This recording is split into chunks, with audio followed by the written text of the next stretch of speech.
Okay, I don't know if you can hear me here. We're gonna set up our basic color, as is our tradition. I've got a little bit of a different setup with the microphone tonight, so let me know if there's any issues with that. Basically, I had yeah, that might work. I decided on a whim to modify my microphone stand, and turns out there's slightly more engineering that goes into those than you can just conjure up with a hacksaw. So we're gonna be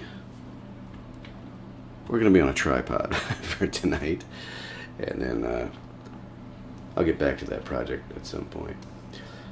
Let's see. So I was playing with this little texture brush. It's not quite to my satisfaction yet. There's more I need to do with it, but I was playing with that. I'm thinking tonight I might bring in some old sketches and paint onto them. So let me pull this up. I got this pocket sketchbook here. A lot of these are pretty old, but I just keep this with me, and I throw little sketches in there and stuff as I come up with things. There we go, a little turtle, a bat with binoculars, because they need help seeing. Aliens with tall heads, why not? Let's see, kiddo. What else? What else do we have here? Here's some old ones. A lot of these are really old. I mean, a couple years even. But there was an idea in here that I wanted to revisit. It was like not super. Nothing super original. It's just like these dudes with with the TVs. That might be kind of fun. Let's drop that one in. Boop. And what else? That one was kind of cool, but save that for another day. I'll actually work sometimes from these small sketches. There's a painting up on ArtStation that's from this one right here. I think I just took this right there. That's it. Painted from that, and you can see that one up on ArtStation. But I like to work small like that sometimes, and then if you get the big idea in a thumbnail, then you're on the right track. Here's some kind of crazy ones. Get past all the craziness and get to the other craziness that I was looking for. Sorry everybody, this is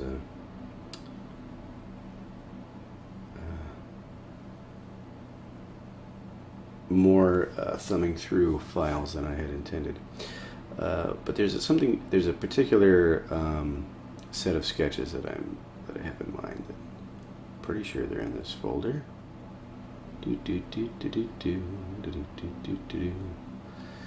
Kind of in that vein, so we're getting close, I think. There's Dave's Dudes. These are like these little space critters. You know what? I wonder if... Okay, here we go. These guys. This is what I was thinking. Again, nothing too original here. They're just...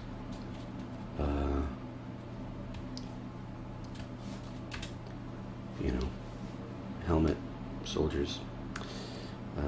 Future soldiers with helmets, Pretty standard sci-fi fare. But that's kind of what I'm feeling.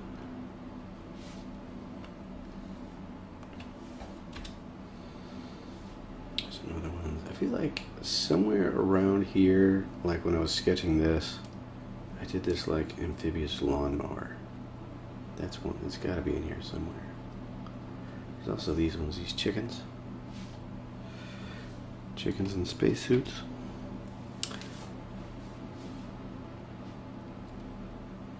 This is important stuff.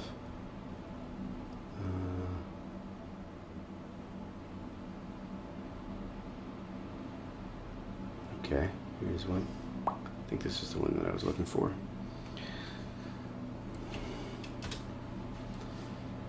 And do we have any more? There we go. There's the amphibious lawnmower.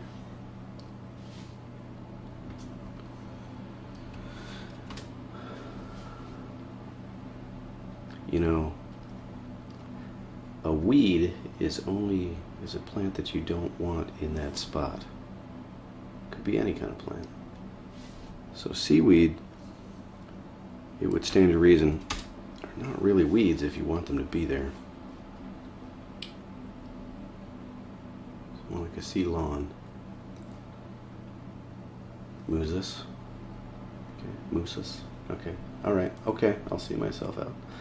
All right. So we've got a handful of sketches here. Again, these are like super small in the real world. This is like a 3x4 or 2x3. I don't remember. Let me see. I'll measure it. It's right here.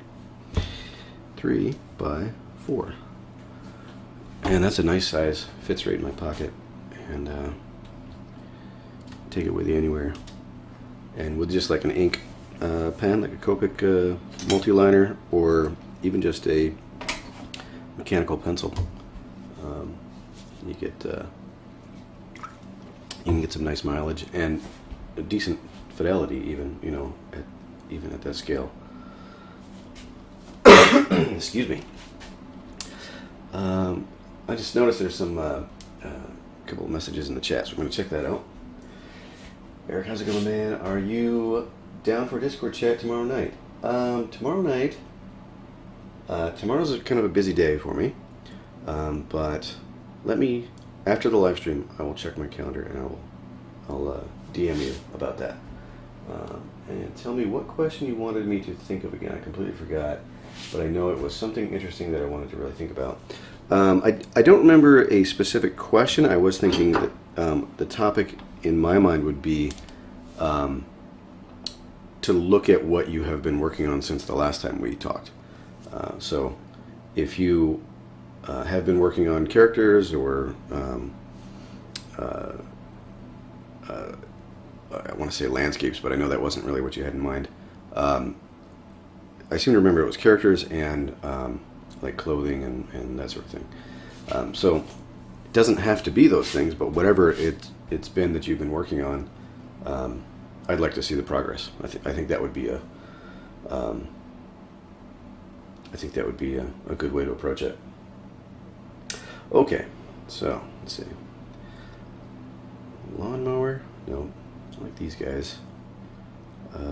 Space chickens. Not too much going on there. Kind of like this idea of this, like, this is really not original by any means, but this like Space Marine samurai. I think that'd be kind of fun. It's your, again, typical sci-fi concept art fair. Typical artists. Alright, let's see. I'll grab that. And I'm just going to start grabbing some of these sketches and pulling them out. In theory. Thought I was doing something there, but apparently I was not responding. Now, one of the interesting things I found with working this way, with like really small sketchbook, and particularly with the Copic multi-liner, was that I would think more about like putting in these little dots to show the cavities, like the deepest points, rather than like trying to draw out this whole thing. I mean, this guy, for example, you can see I did the top side here to show that contour, but most of it really is just, I'm just thinking about like little shadow shapes, and that's a fun way to work. It's like, it's a different, for me that was a different way of thinking, rather than like constructing it, you know, like this is a sphere, and then like this is like a little cube up here, and a cylinder, and, you know, whatever.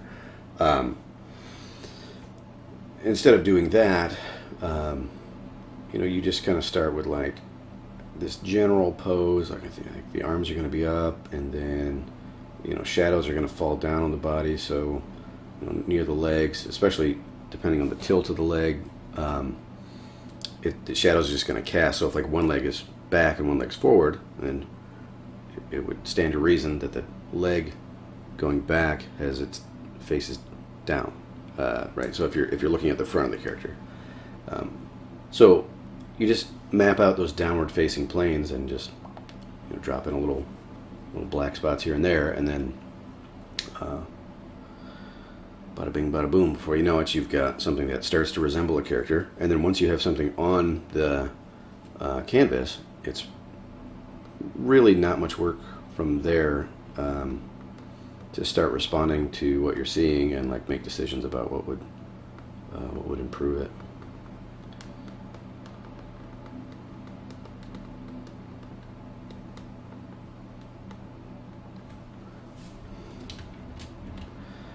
Alright, so we get those guys. I guess we'll do this one too. I mean, this one's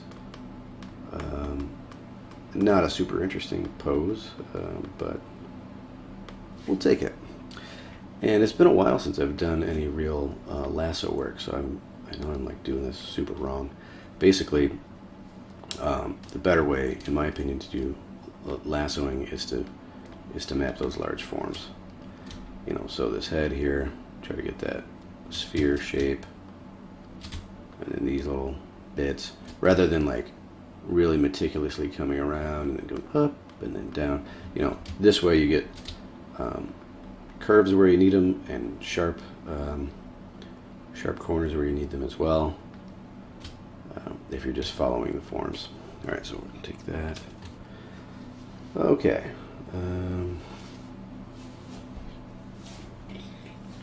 I do like this one too. I might come back to that. This one and the chicken is much more in my like goofy sense of humor kind of world, and then these ones are more in that like strange sci-fi, little bit more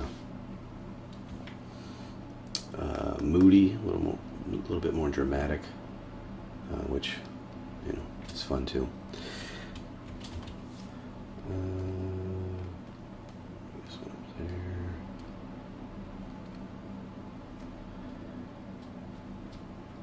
This one was fun. You know, I'll zoom in on this in just a second. Let me get these shapes right here.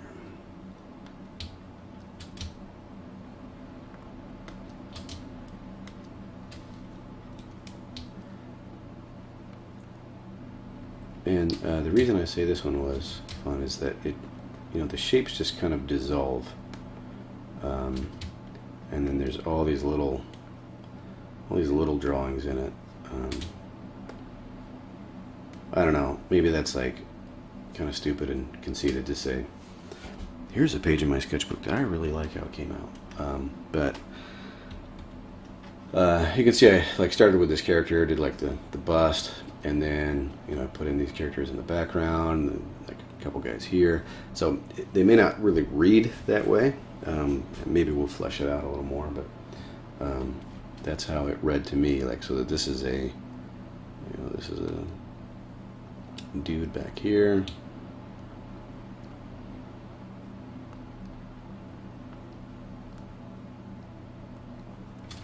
Let's try to get that pose a little better there.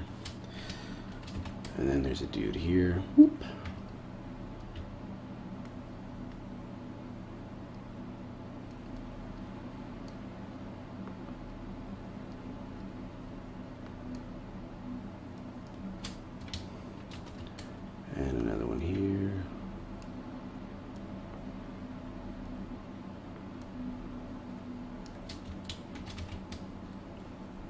That looks like the Master Chief right there.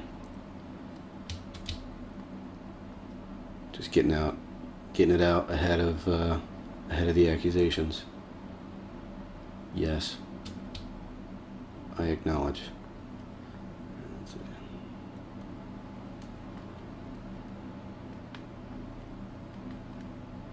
This is not a great pose here. This one needs that one needs some love. Oh, there's another person. Little dude right there. Hello. Or dudette. Could be. Got a helmet on. No way to know. And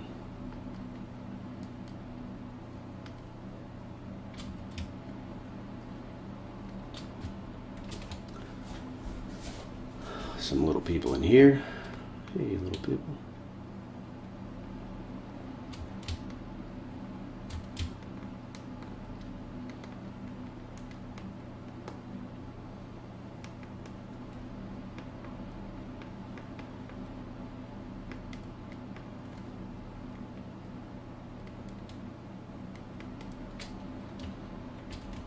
And one right here.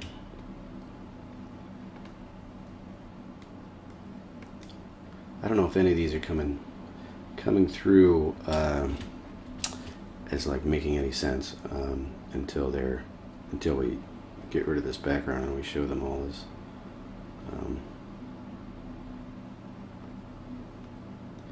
as individual sketches.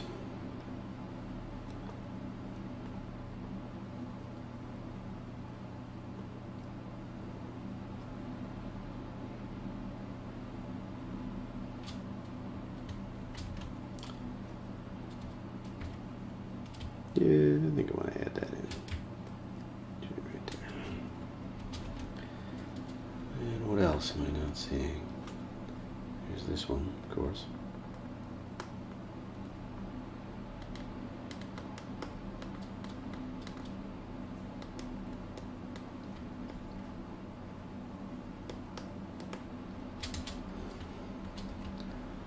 And I don't think I did this character yet.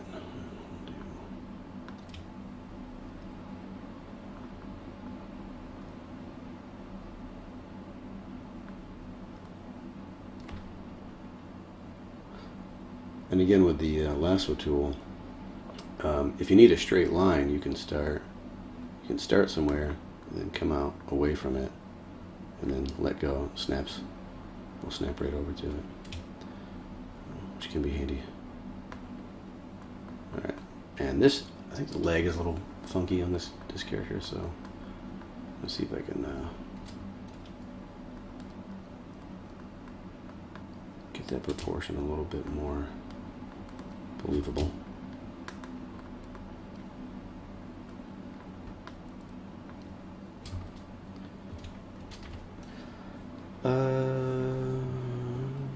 Is there any more in here? That's probably fine. Alright, so we got all those little dudes there. Pull that one out, and then we've got all these little different characters here.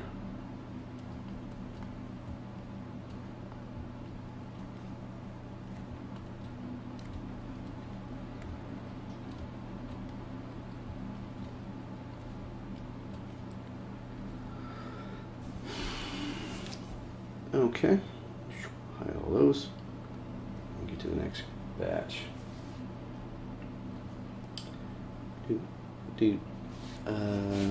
Actually, nothing really here. Maybe this one.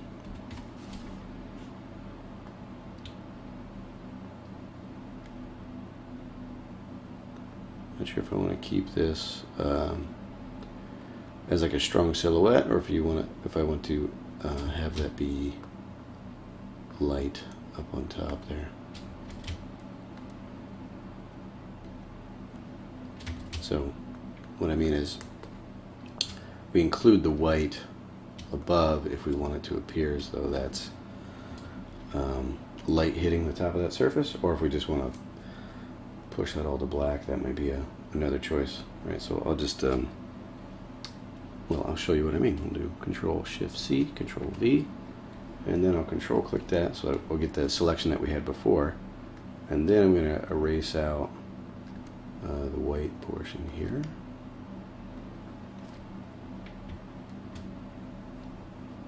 And then we'll do another version. Boop, boop. So then that'll act more as a silhouette. All right, so we'll do Control-Shift-C, Control-V. We hide that. So on this one, I might actually trim that down just a little bit more, just to make it a little bit more believable. You know, but then you've got just this tiny little rim light on top, whereas this we're just dealing in silhouette. If that makes any sense.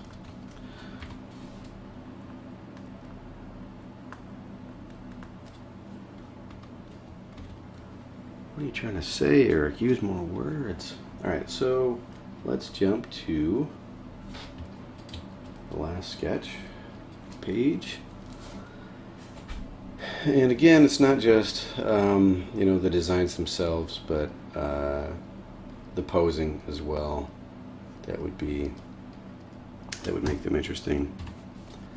So I kind of like this pose.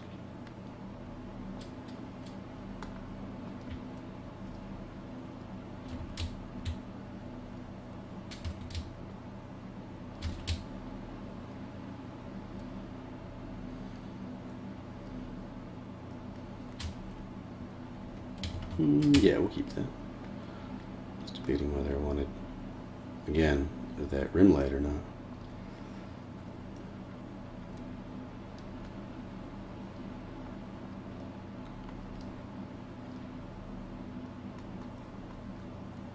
And there is a certain theme to these guys. I mean, obviously there's the sci-fi appeal, but there's a story here that they follow, and that informs the anatomy a bit.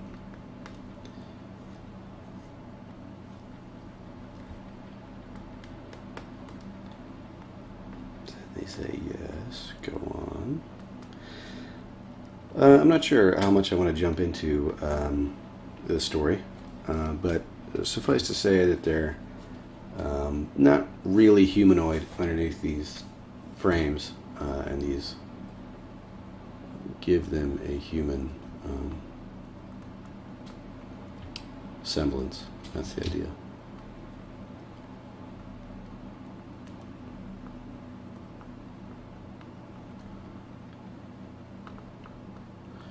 One thing I'll say, working in this scale,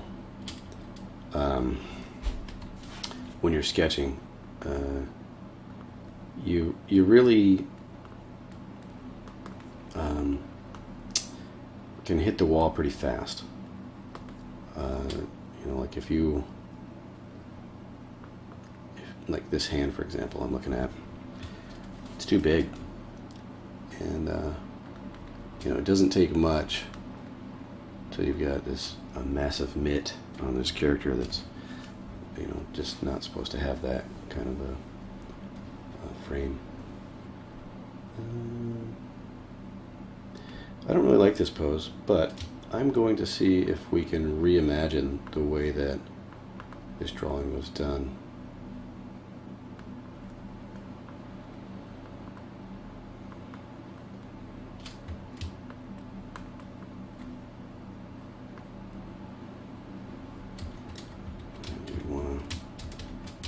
Jump right into, like, it's got a giant gun, you know, but thinking about it in terms of its in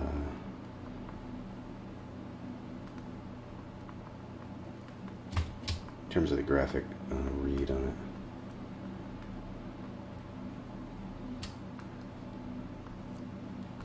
So does it need something here to sell the shape?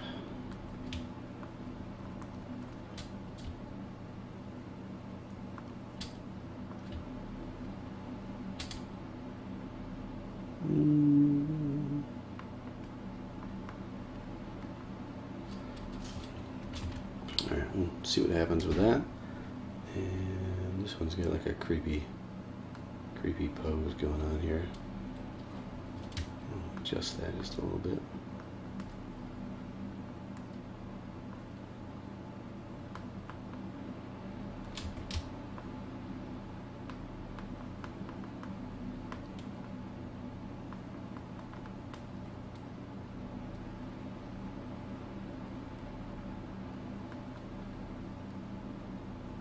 Again, seeing if we can modify these, reimagine the poses. I don't know what's going on here. Is that a head? I can't really tell.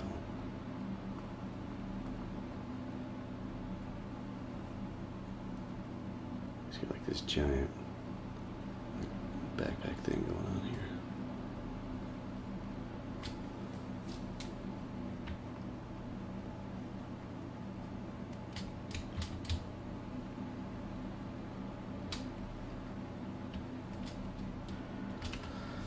Okay, so we got a bunch of new sketches there. So let's bring all these sketches back in.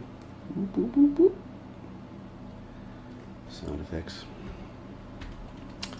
And we'll arrangeify version 1 and 2. We'll keep 1. So we'll delete that one. So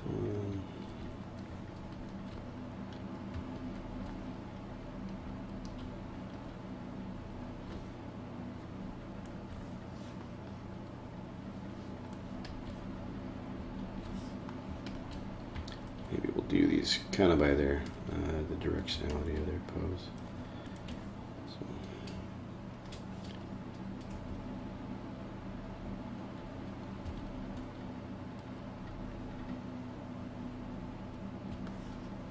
That's funny. Those are like basically the same. Huh.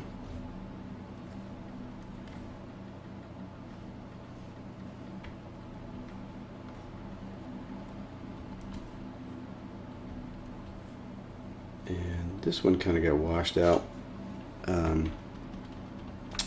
But to my recollection, this was kind of coming towards us. You know, like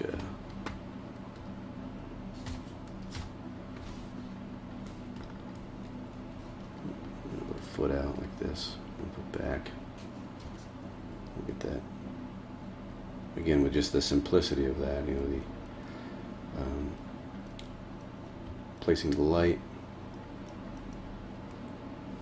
on the upward facing planes, and then you know, we want like there's the bottom of the foot or something there. You know, we just block in a little dark area. That's too extreme of a perspective on that. But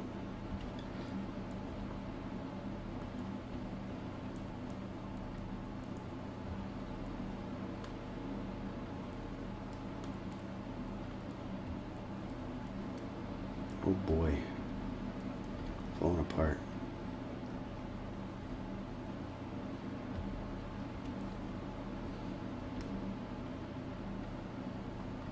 We'll cast a shadow on that leg. Maybe bring that arm out.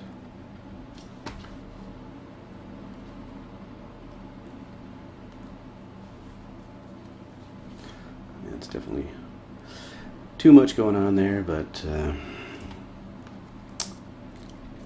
whatever.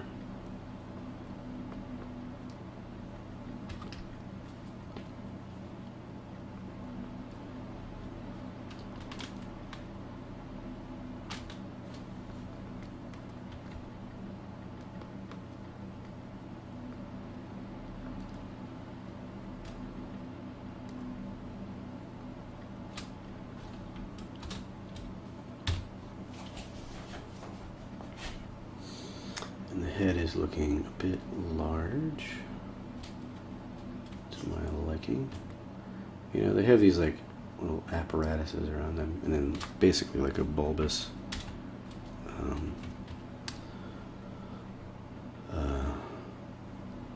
would you call it? I mean, helmet, obviously, but like a visor, I guess. Alright, this one, there's some little drawing adjustments I would like to do.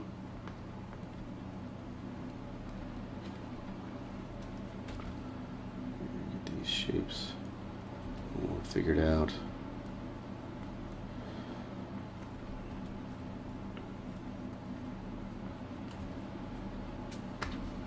This one I was thinking would have this kind of like, not quite a headdress, but like this kind of larger apparatus up on top of the head.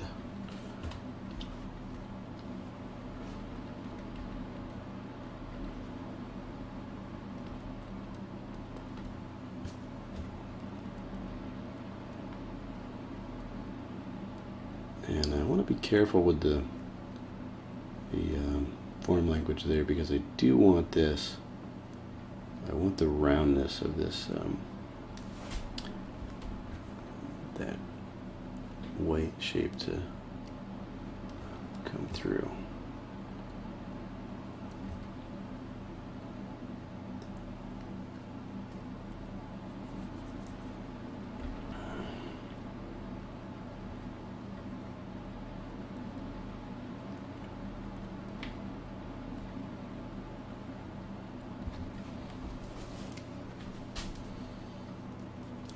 Bring this into shadow, and let's see, do like a little backpack thing. And I think we need to like show some pass-throughs up here in order to sell the idea that this isn't like super heavy. Alright, we'll do another light area here, so it's like a backpack behind him or her, and then we'll do little bits of light here, you know, these greeblies up on like the headdress here. And at some point we'll have to start to figure out what those are. Okay, but anyway, we'll cut some of these out. So let's get that shape a little crispier.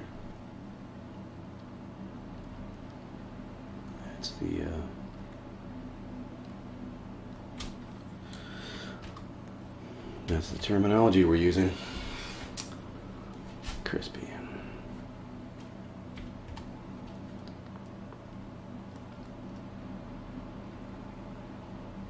Crispy with a sweet glaze and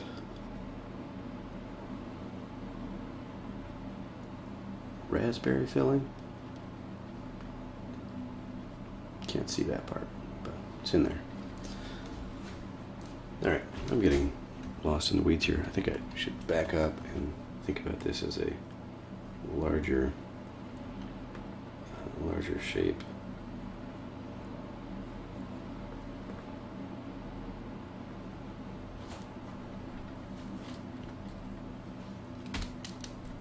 Let's go to the eraser. Actually, first I'm going to move this. Move that little fella out of the way there.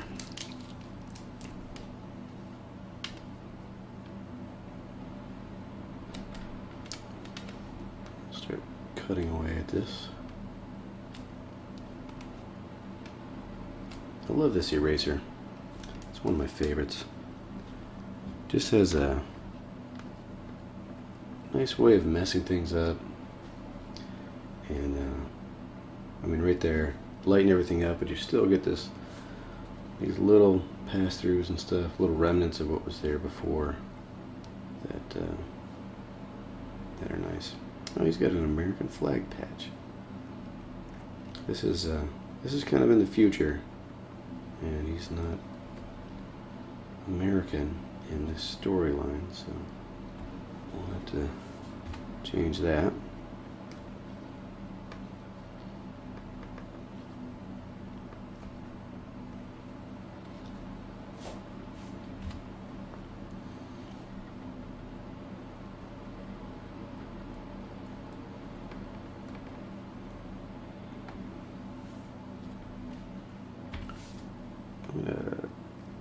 this look like a shoulder there, I think. But I think if we cut that out, we can get a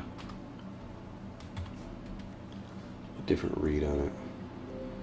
In fact, now that I do that, I want to push the whole thing farther back over here. And having these like little mitts up on top of these bags that he's carrying.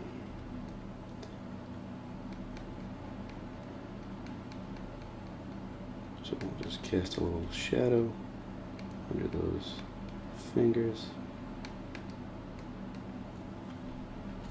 And we'll do a little line here, little arc, and that'll imply that this shape is like coming towards us, right? Because we can see the shadow underneath this.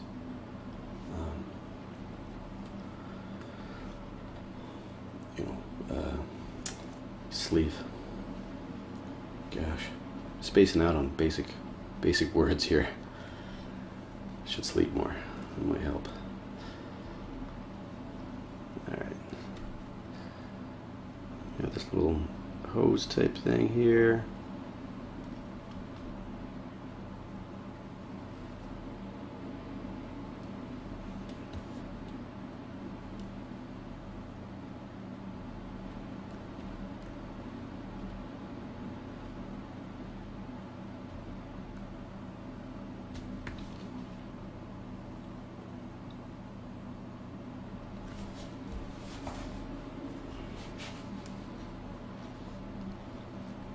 All right, let me zoom out.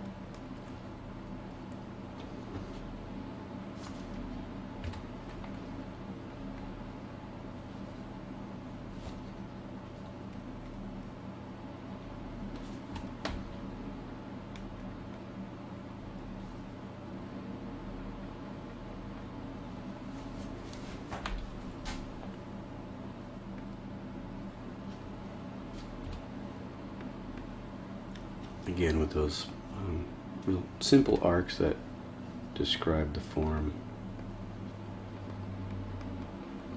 And then I'm just going to block in some shadows here to simplify this area so it's easier to look at.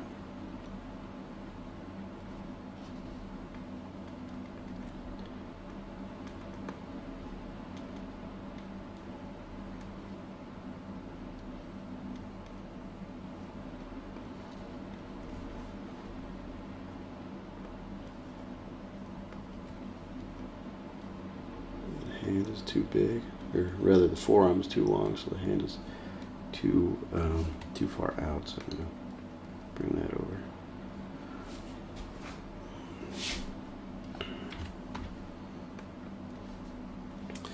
And it's fairly easy to deal with the hand as a block, larger form, and then bring in the little pits and shadows in there to show the fingers, the digits.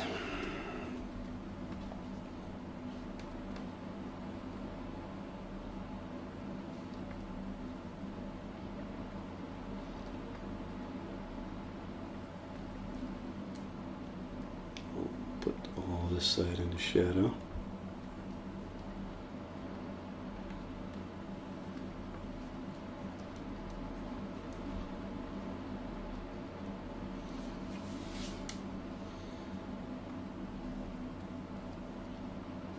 In fact, this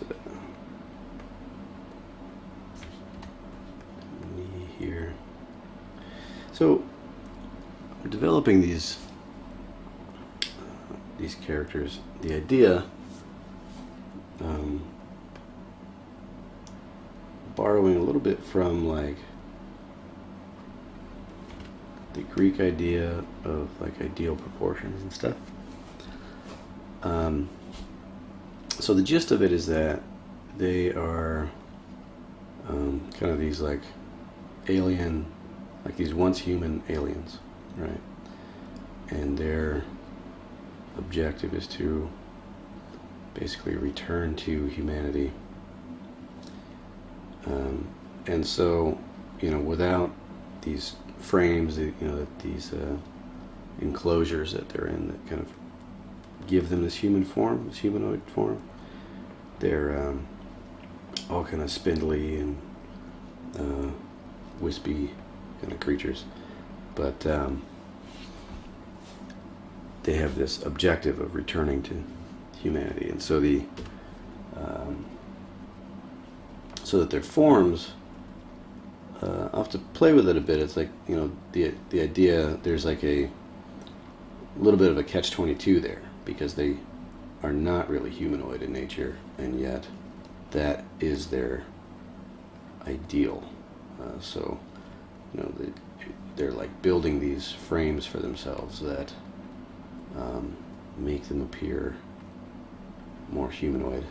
And so I'll have to play with that a bit and see like where the threshold is between making it clear that they're really not humanoid underneath all this, but that they don't have these super wild variations to the point that they don't seem to care about that kind of those Greek ideal proportions. Like that's, I think, important to their ideology in the story. Let me see.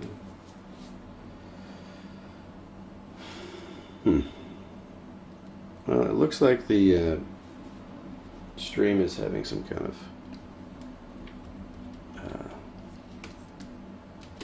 an issue. Let me know if there's issues there. It's giving me a little warning that not receiving enough video to maintain a smooth streaming. So let me know if it starts acting up.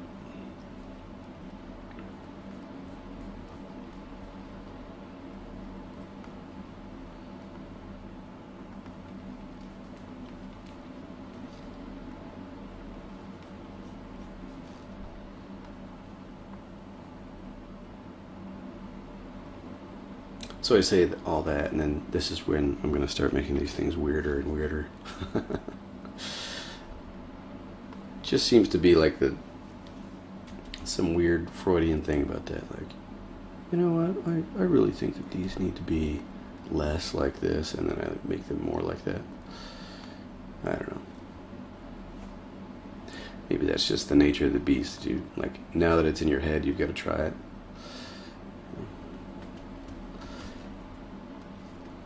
It kind of came up the other day with the tanks, something we were talking about.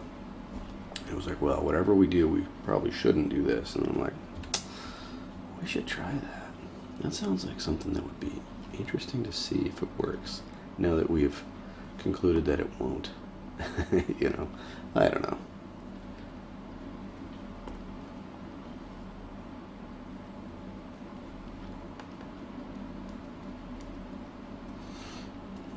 Let's get this.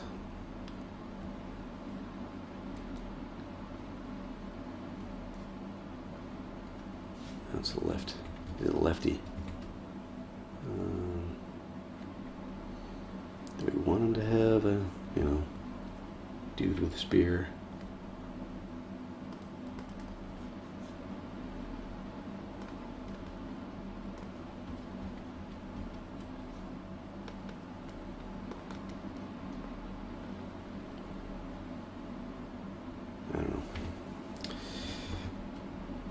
I think it will affect the pose a little bit, but I don't want to commit to. He's got this holding a gun or something,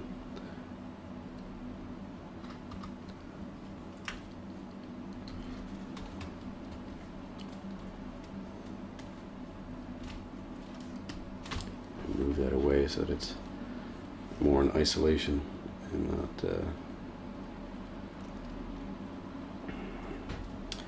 not influenced too much by the stuff next to it.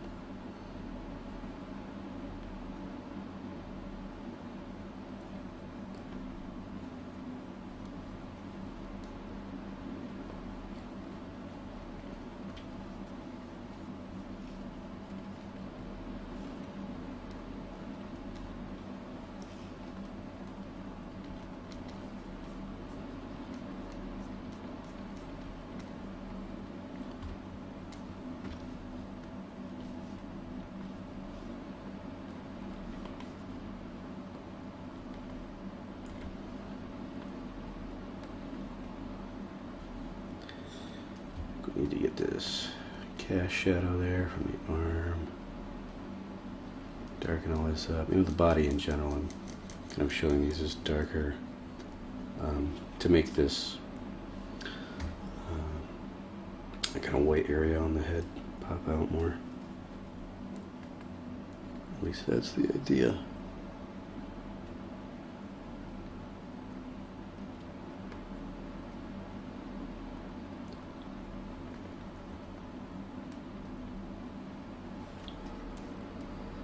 Alright, let's move on to one of these other ones.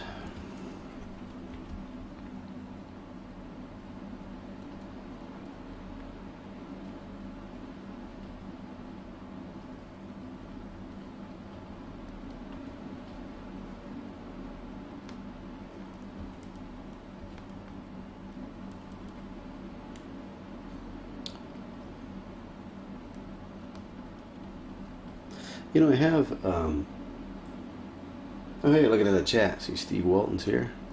Hey, Steve. I've been thinking about calling you lately, but I am still a terrible friend and haven't called you. Some things don't change, I guess. Yeah, we definitely gotta catch up. Glad you're here tonight, man.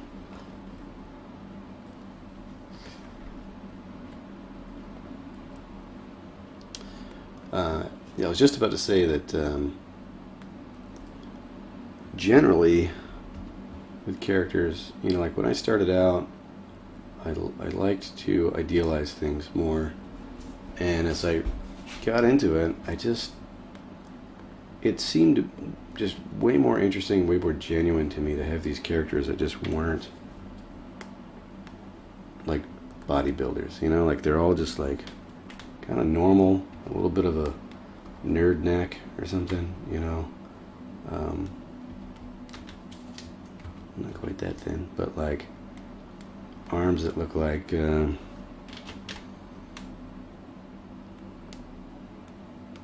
they do more cardio than than strength training, I don't know, like it just seemed like there was a lot of art that or at least concept art for games that was a little bit more like these just Hulk characters, and that just wasn't.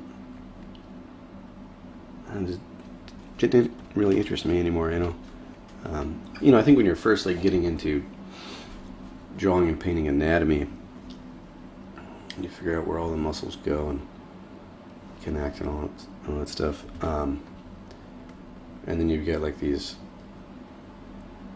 your typical game, with the hero character. You don't want a scrawny hero, and I've actually kind of been called out for that sometimes. Like when I was, I won't say which project, but I was working on these characters, and that became I shouldn't say it became a thing. It was something that a friend of mine pointed out. Like, hey, they all look like their shoulders aren't very broad, like they're not like big heroes, like, yeah, I kind of want to make them look like someone that you could see yourself as, or a little more grounded in the real world. Okay, anyway, that's a just a thought on you know, how I've kind of approached these things.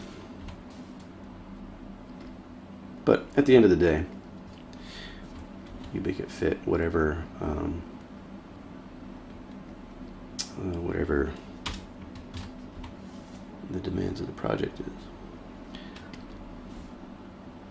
Oh boy, that's not working. Let's get this leg fixed. So actually I think part of the problem with this pose is that it's like a cross pose. I think I want this, maybe this leg back. Switch the legs, switch the feet.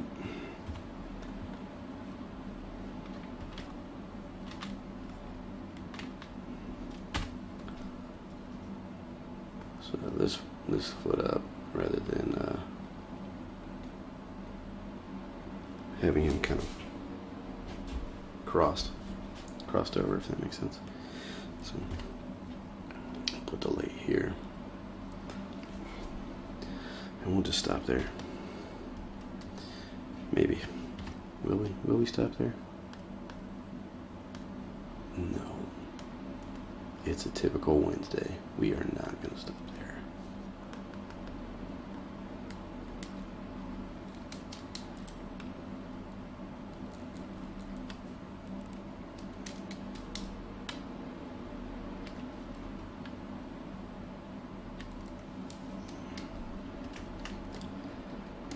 Alright, what else we got? This guy here. I'm going to lock that layer. Sometimes it's nice. If you think you've got a good silhouette, you can lock it in and just, you know, start painting in your shadows a little more aggressively.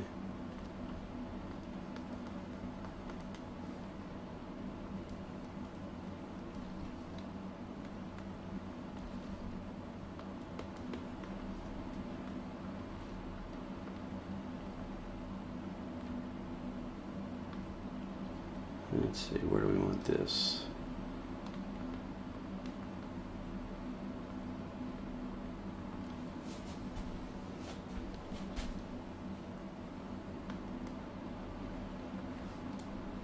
We can unlock it, get that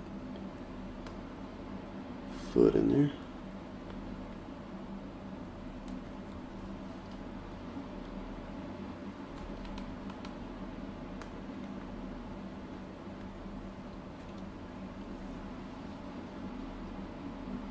That might be a little too,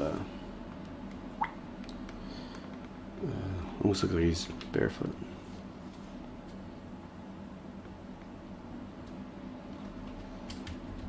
Going into battle barefoot again. Steve, how many times have I told you? Gotta wear your battle boots.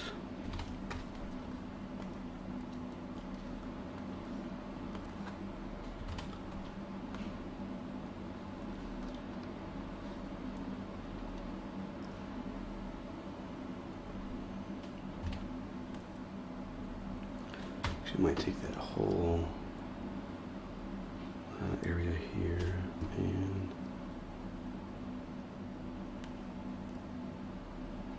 scooch it a little bit. Do we want to? Where does it need to go?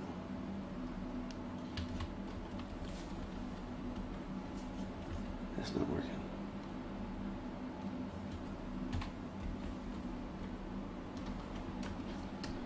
Let's just push that whole thing back. Because I think it's kind of competing. Like it can't decide whether it's the foreleg or the back leg. So we'll push it back further, like so. And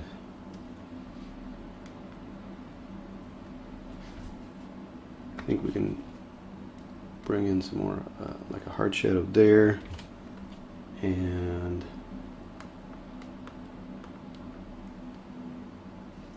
just some little, catching a little bit of light here that these are showing as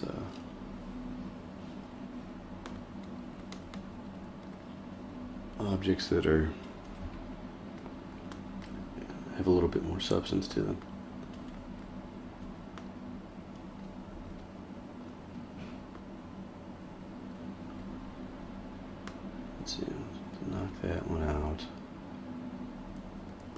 So I want these to be like kind of elements on the belt here, but I don't want them to be too obstructive.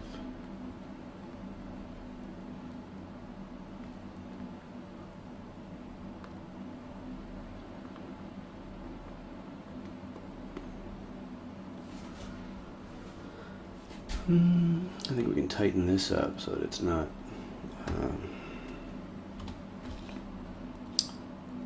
the shape isn't coming towards us so extreme.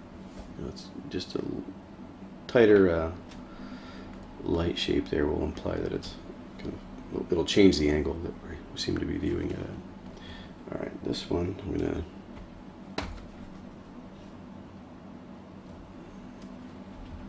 add just a little bit on that arm there because it's bothering me. Which frankly is how I work a lot of times. You know, you start with something and then you say, what do I need to fix about this thing that I have? Which is, I think, a half decent exploratory way to work. The problem with that, though, is that if you don't have something half decent to work with from the start, then you know that's what you're still working from. So you gotta be careful with that a little bit, perhaps more than a little bit. You actually need to pay attention to it.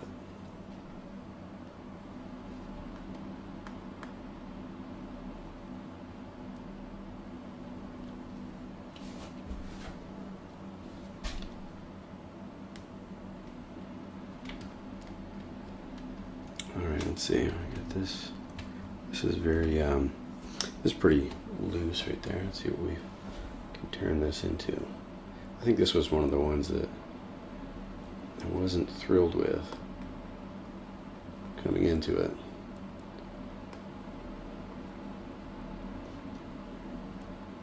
Let's see if we can turn it into something. Maybe we'll do like an arm across like this.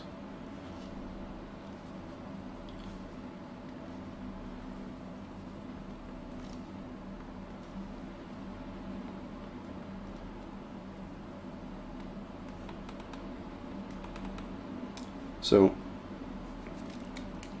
while I am fiddling with these, the lower body here, the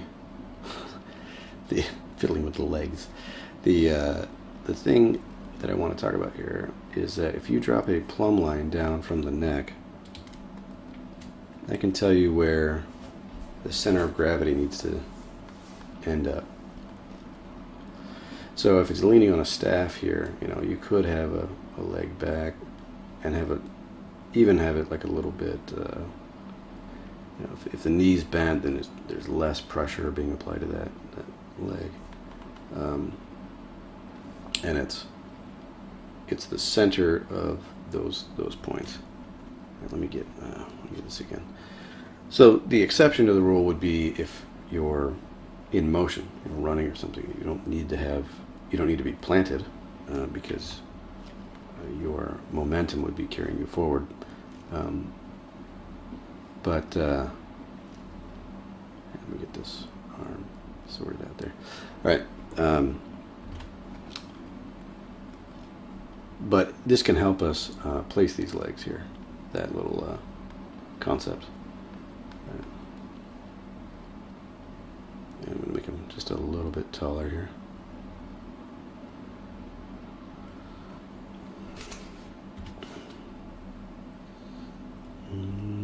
Let's see.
just this whole section is a little bit too, I want it closer to the, like the hip section was getting elongated there.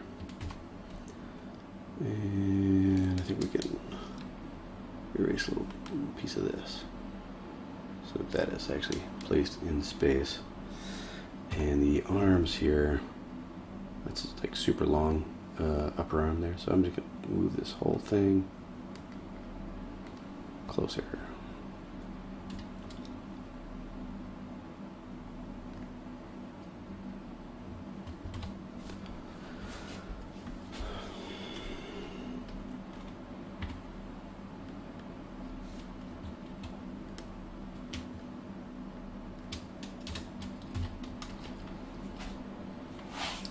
All right, now on to the next. Let's see, this one,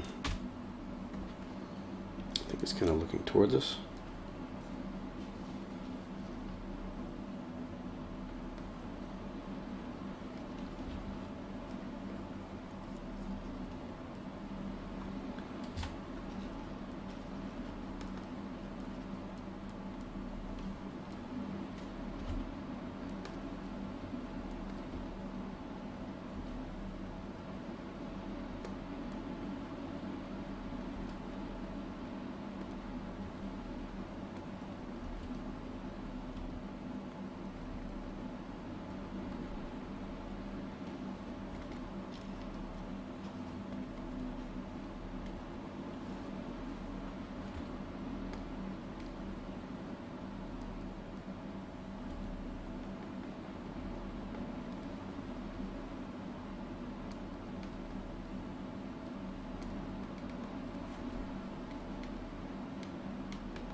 This one.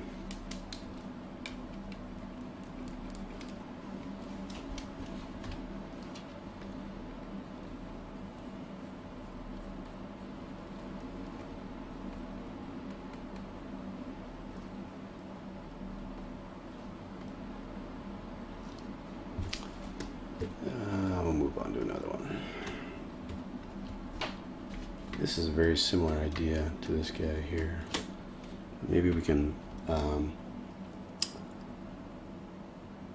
make different decisions and see what happens. And so let's control click that one, lock the layer.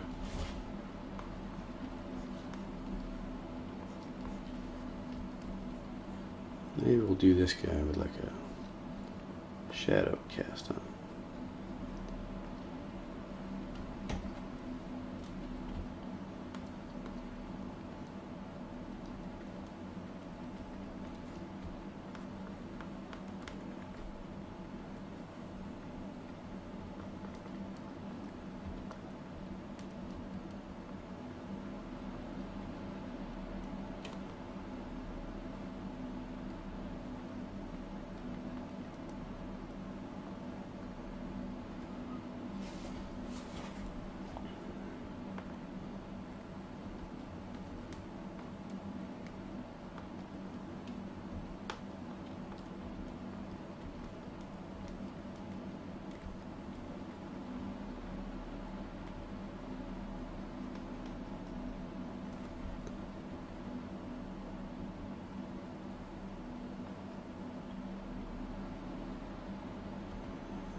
Elbow right there.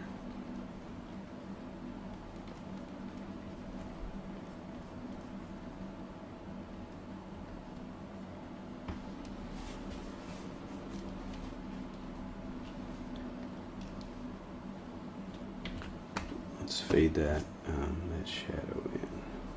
Something like a soft shadow.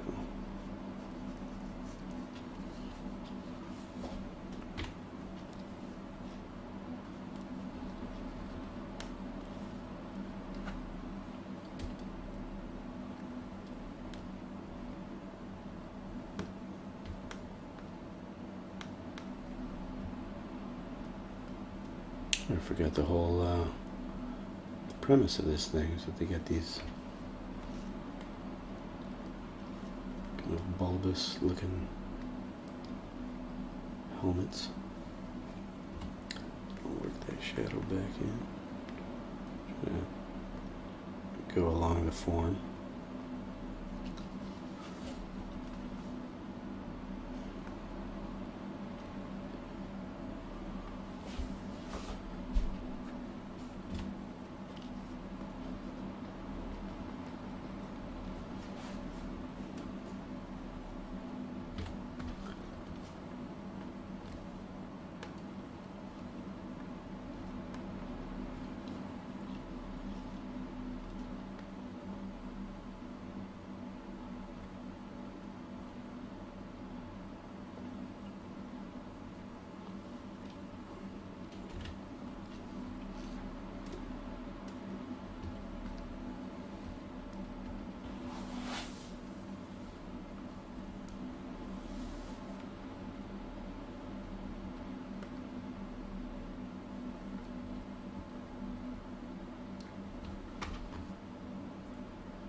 Alright, so compare those two, and they ended up quite different, even though, you know, the original silhouette idea was there. Okay, how far do we want to go with this until we just kind of pick one and go with it? So, I did want to play with this one, and this one's probably the most out of theme of all of them. But, okay, it might not be pure to the idea that I was playing with, but it's a fun kind of derivation of it, so I'm gonna roll with that.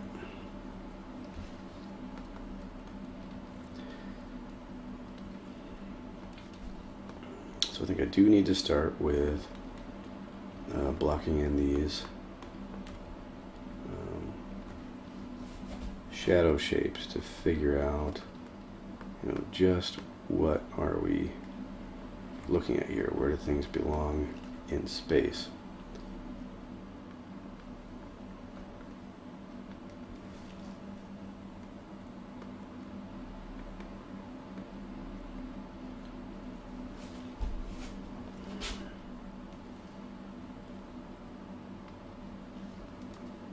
And I should make the distinction here that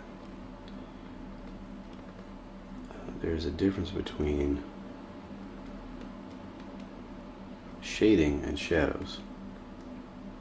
You know, shading would imply I want this rounded form, and I'm kind of like showing it as fading from light to dark. But that's really not what I'm interested in here. What I want to figure out is where are these overlaps in form that would cast shadows onto other forms, and then you kind of get this sense of like where these things exist in space, right?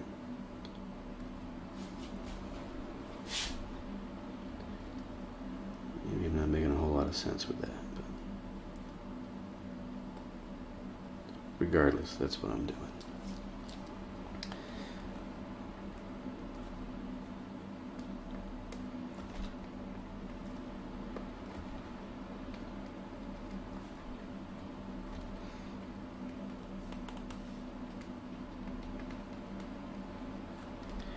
Really thinking about where does the form cast shadows on itself, and then you can start to subdivide the form into these different shapes. So here, for example, if I get this like thing, this like big neck guard. There's a name for that. I don't remember what it is, but anyway, you get this big piece here on the neck, and I wanted to cast shadows, like here, if I have it cast a shadow on the form below it, so that's going to show that this form below it's kind of like a curved form because it's got that curved shadow shape, and then it meets here, so where the white meets the white, it's saying those forms are either basically touching or it's in front of the form itself, is in front of the shadow so that you can't see the shadow that it's casting on the object below it. Okay. So like this thing, for example, this is kind of confusing. I'm trying to show what I'm doing here, but this idea is that we've got like this this larger kind of shield or fin type shape that goes up and around. So like this thing here, I'm going to have this cast this shadow here, like I said before, where the white meets with a sharp point. That's where those forms meet, and then we carry this shadow right up onto this form here.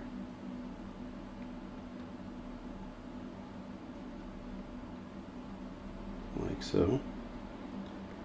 Okay, so the idea is that this thing here is like a shield or something, and it's casting a shadow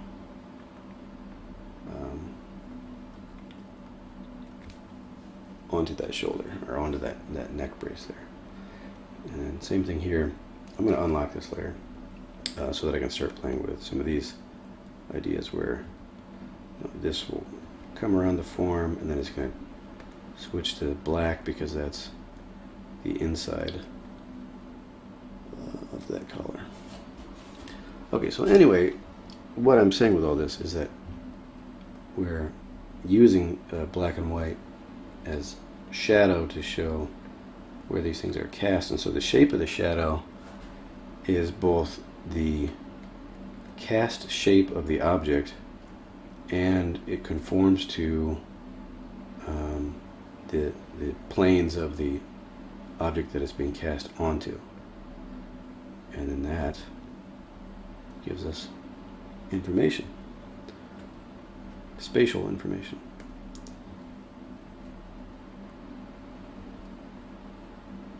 I feel like I say this every time we do these streams, but I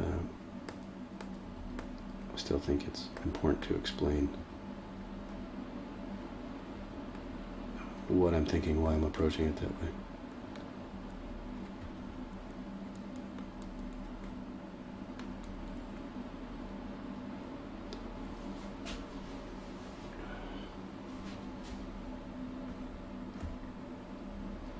Oops.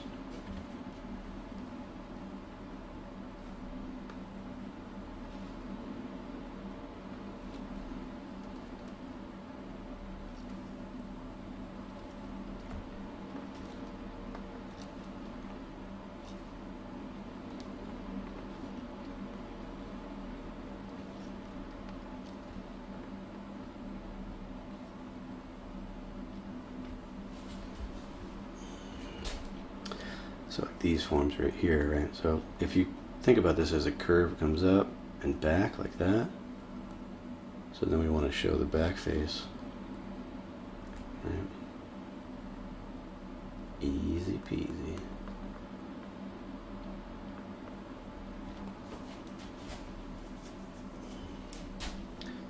And then maybe we want to show this, depending on the curvature, how and where the source of the light is, we might want to show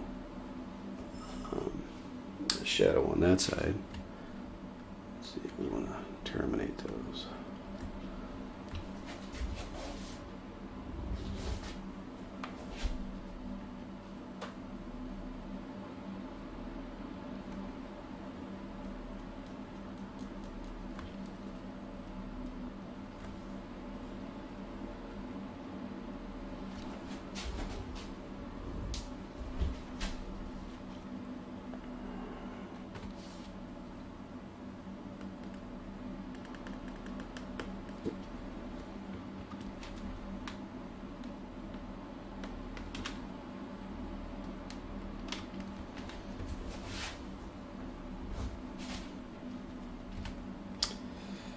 And of course this one deviates again from that theme in that he's got like these little goggle things. I'm not sure if I'm going to keep these or not.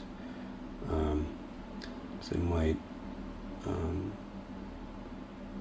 bring this into the theme that I was talking about earlier a little more purely, in that it would have this kind of like this bright fishbowl kind of head, and then we could still play with the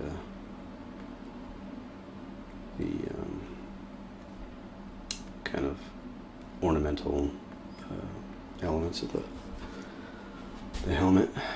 That would be okay.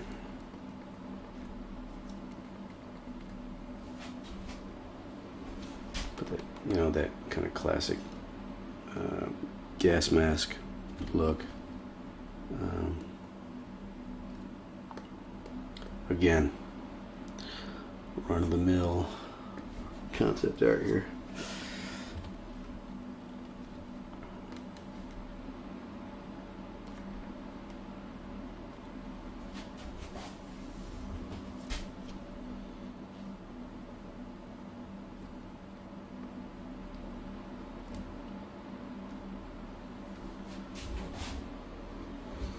In fact, I think these would probably be a little closer.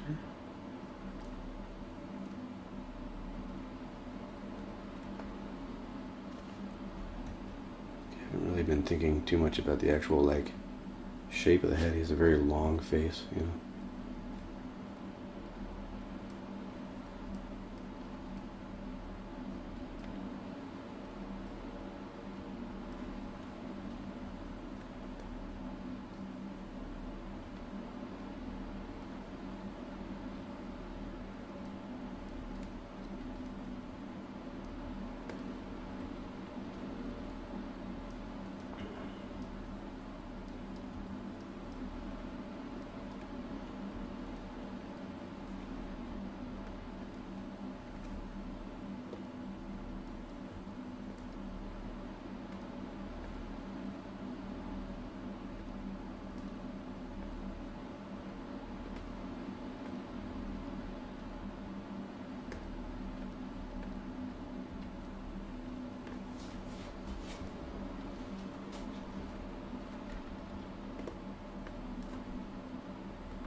Now he just looks sad. He's depressed. Oh man.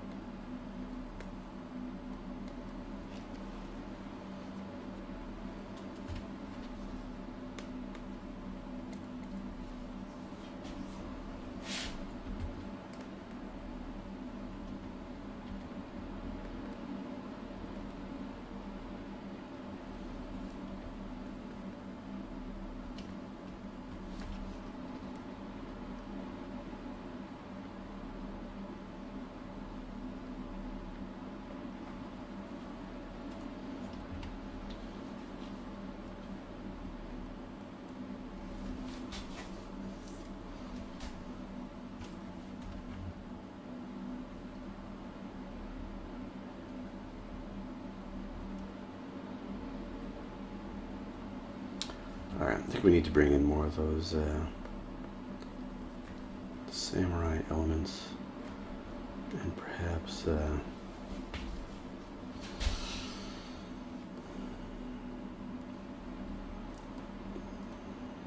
change this whole head shape to reflect some of the other ones.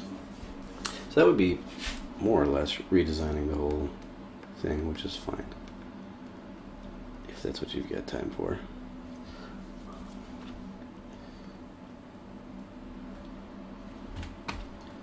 Let me just clean that up and see whether or not we like it.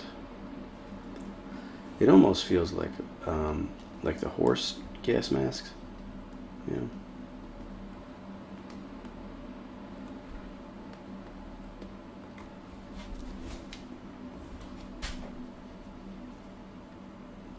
Let's get these sleeves in here, more on the shadow side, so we can explain the form a little bit more here.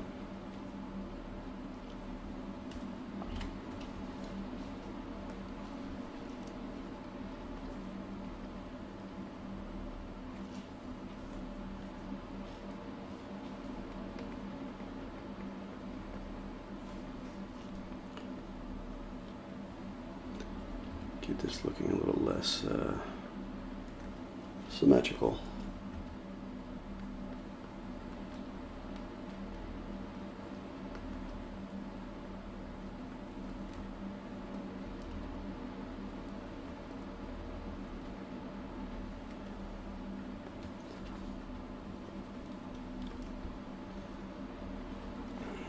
And I don't know if I want to twist, you know, I think it would be correct to have this torso thing here twist a bit more to follow the rotation of the torso. So deviate from that original drawing a bit.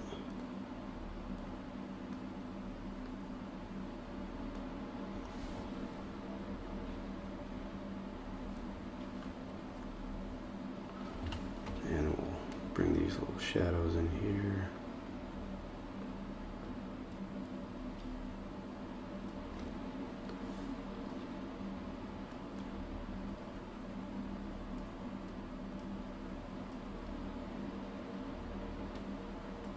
Not quite sure how I want these to terminate. This might be a good time to get some reference. Though I'm not going to stop at midstream to go get that.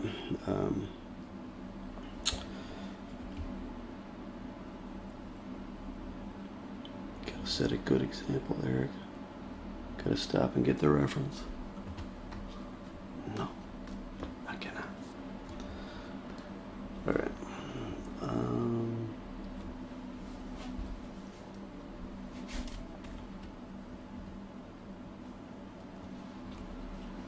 Let's see. We want this pose to be here. I think he's like, you know, kind of half relaxed. He's gonna have.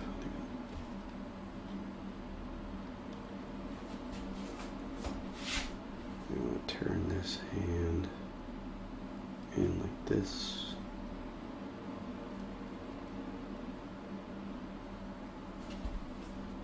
Maybe bring it up even.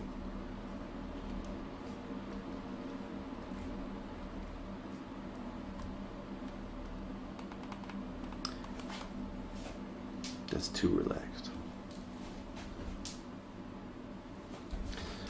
Or we bring this hand back and he's got a sword back there.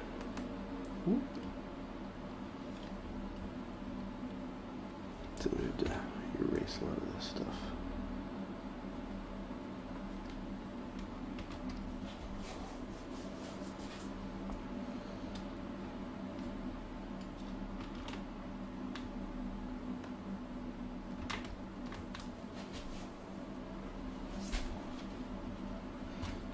And then we'd have to bring all this into shadow to show that it's downward facing. There.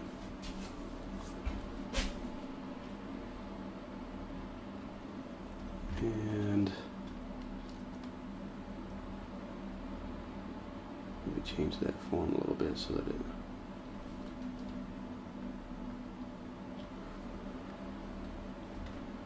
the shoulder is farther back rather than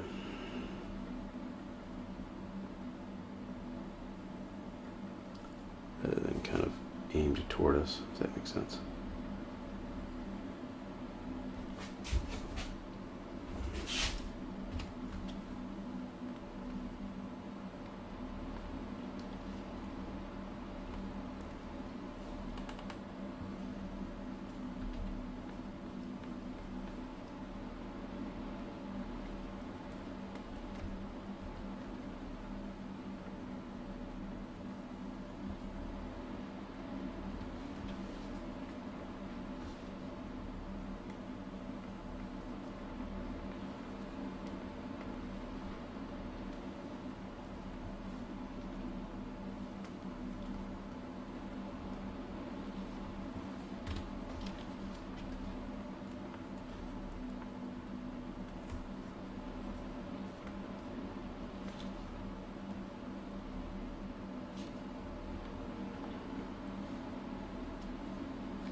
And again, we get these associated shapes. I talk about that quite a bit, where you know, these two things here correspond to each other.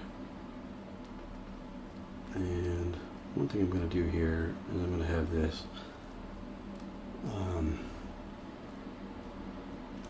chest kind of roll in. So basically what I'll do is I'll increase the length of the shadows as it gets lower, just to show that the angle is changing.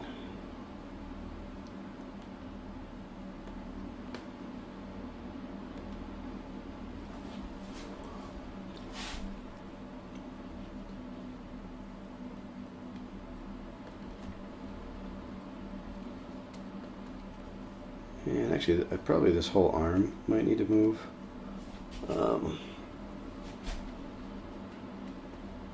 Over. And this is the beauty of digital, right? The beauty and the curse of it, as you can keep on changing things. So I want this arm kind of, the shoulder dropped. That might work, something like that. And we'll have to kind of bring this back in. This is totally unpractical armor.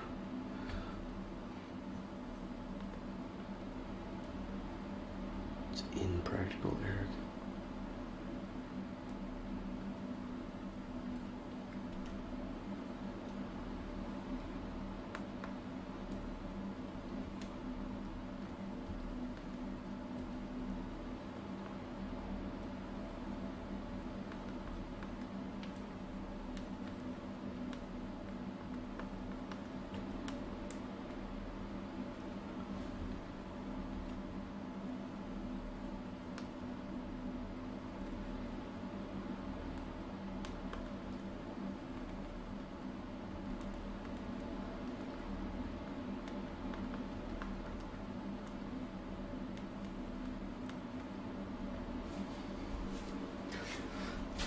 Alright, I'll do a few more things on this hand here, and then I think we'll get right into the readdressing the design of the helmet, so that is, you know, it's going to be one of the most important parts of this design. It's the part you're going to look to first, and it's going to tell us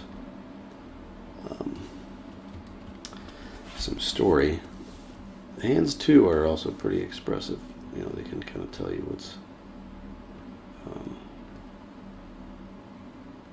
what's about to go down.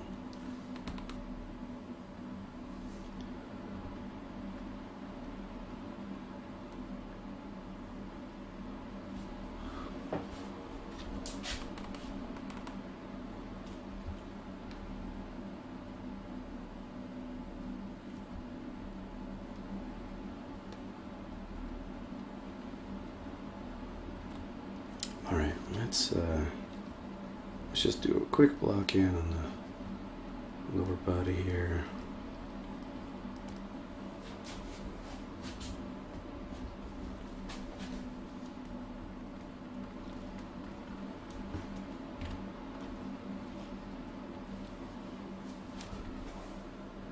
And alright, let's play with this head here. So I'm gonna duplicate it, and I'm just gonna go to town with it.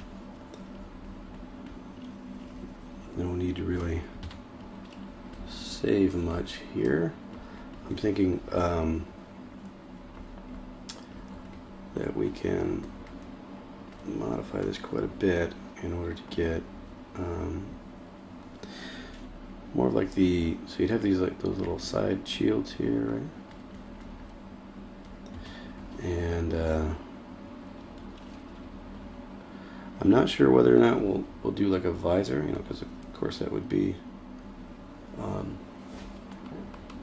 in the style, but in this idea here, the kind of that fishbowl helmet thing is one of the main features, so we want to show that without without losing it. Though we might keep the back here, kind of like that Darth Vader thing. That's like flared out, and that's, of course, that's the samurai influences on that design.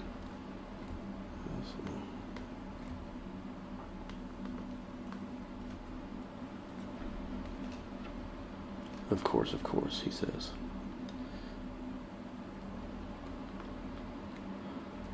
And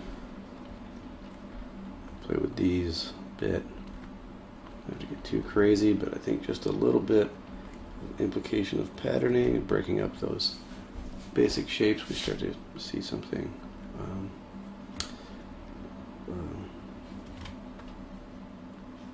emerge in terms of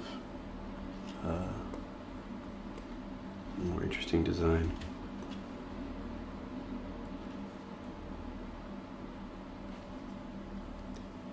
In terms of a more interesting design, what is this man talking about?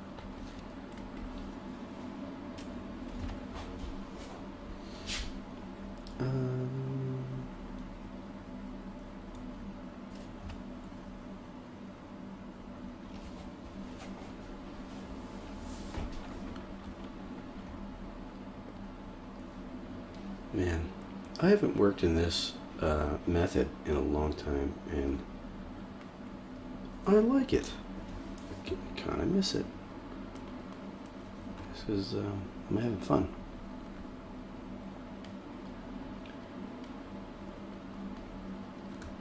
Good for you, Eric. Good for you, having fun. Okay.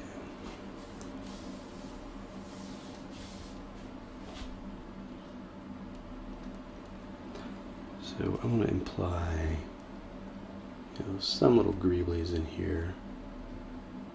Maybe this just has to come all the way in front to really sell the idea.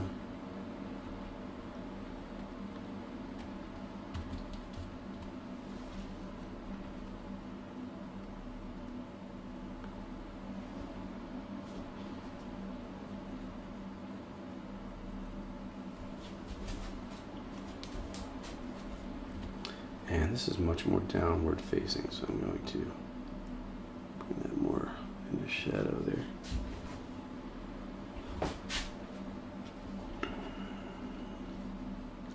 And maybe start implying some little details.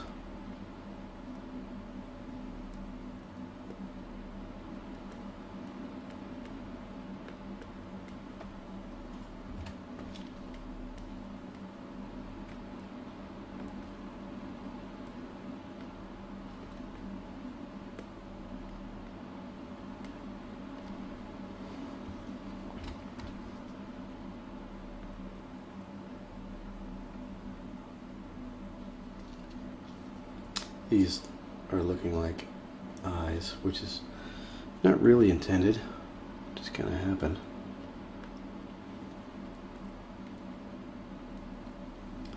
And I think I want to minimize that, though we'll see. That's part of the thing with these samurai helmets, right? Was that they had the face in it. And we're like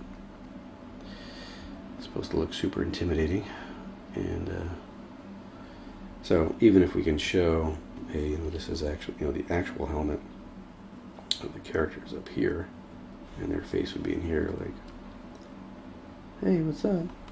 But then there's kind of this anthropomorphized type thing going on down here. It's supposed to look more like this super scary creature or something. But I think if we block in the forms and then we bring in that thematic thing as almost like a layer of paint over top of it, or as a just minor form changes that give detail. That might work. All right, let's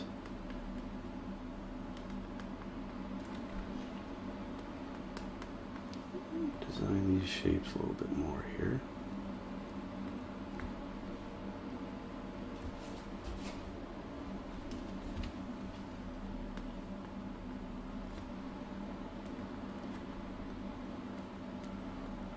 Well, great work, Eric. We went from Master Chief to Covenant Elite.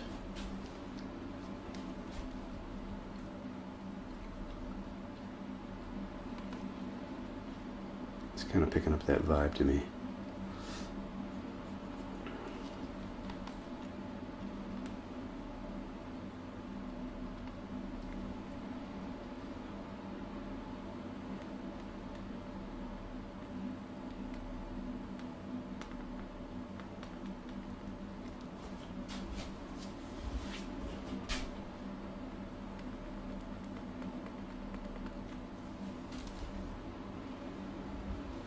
I kind of liked that, just that little bit of pass through right there. I think it's kind of, I thought it looked kind of cool.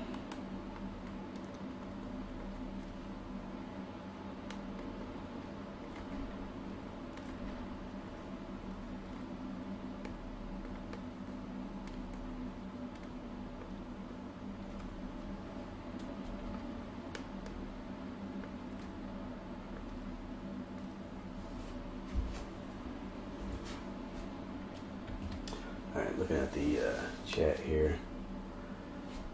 I just let this run until I fall asleep, but Lydia keeps telling me to just go to sleep. But I like the samurai guy. I dig it. Let's catch up soon. Yes, we definitely need to catch up. And don't watch this until you fall asleep, because these are way longer than they need to be. But yeah, give me a call sometime, and we'll catch up. Or I'll put it in my calendar and I will call you. But seeing as how I've told you that I've intended to call you lately and haven't,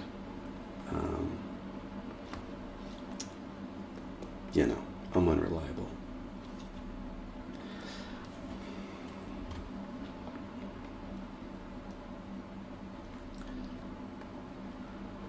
Anyway, appreciate you popping in tonight, and it's good to hear from you. We do need to catch up for sure. For sure.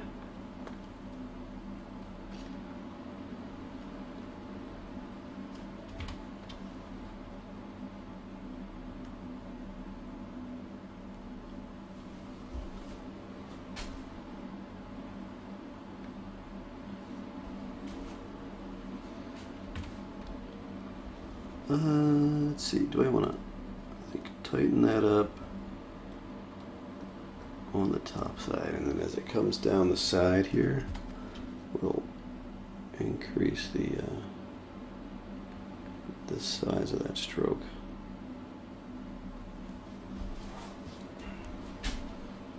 Yeah, I think.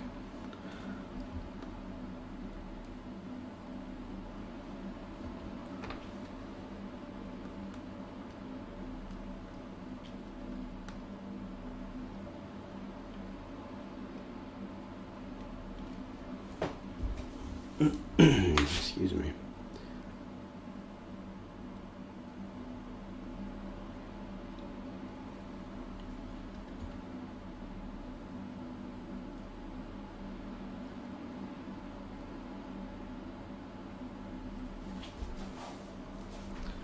What am I doing?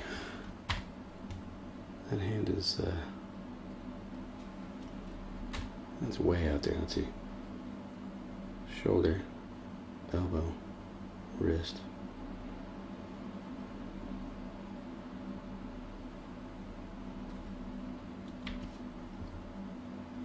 I don't even like this hand.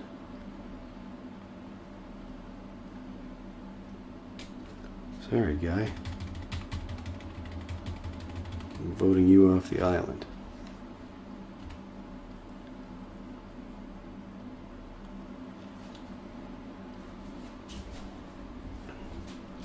I mean, we could just do a total punk move and just put it all in shadow. Be like, oh, look at that. It's just gone. We're not going to do that. Alright, so, though some of this could be in shadow. Think back here. And it would be kind of neat maybe to extend this a little further. This is casting a shadow here.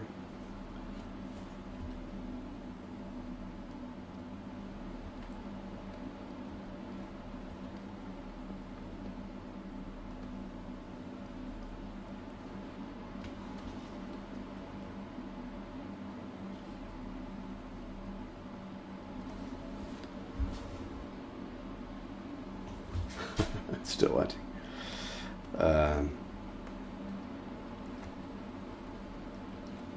I'll wait till you leave and then I'll start making comments about you. I remember this one time, Steve, back in the day. Oh, Steve.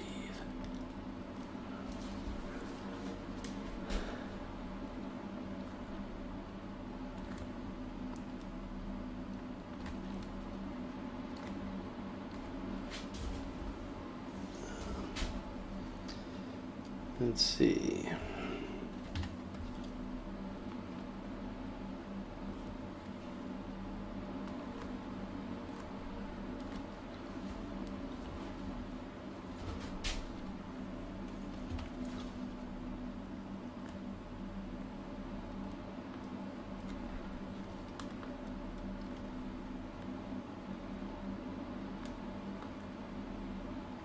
I was originally thinking of this thing up here being fairly ornamental.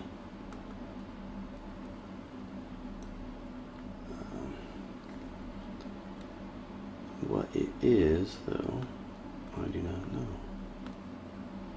As in what the ornament would be.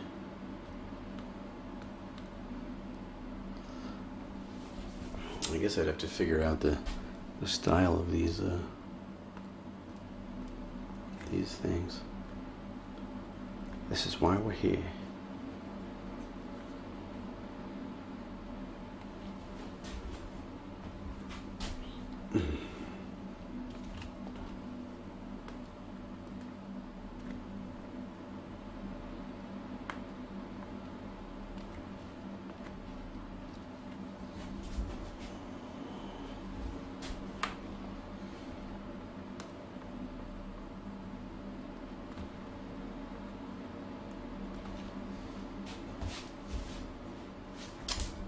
Cast that shadow some more there. I'm gonna lock the layer and cast that shadow there. Maybe tighten this one up a bit so that it's not so harsh there. Maybe have this just cast a little bit onto that guy.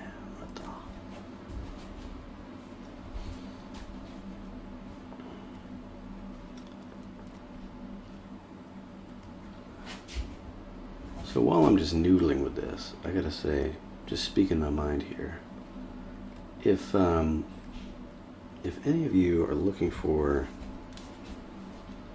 the greatest YouTuber of all time, I can tell you that it is the Craftsman. So you need to go check that guy out, the Craftsman.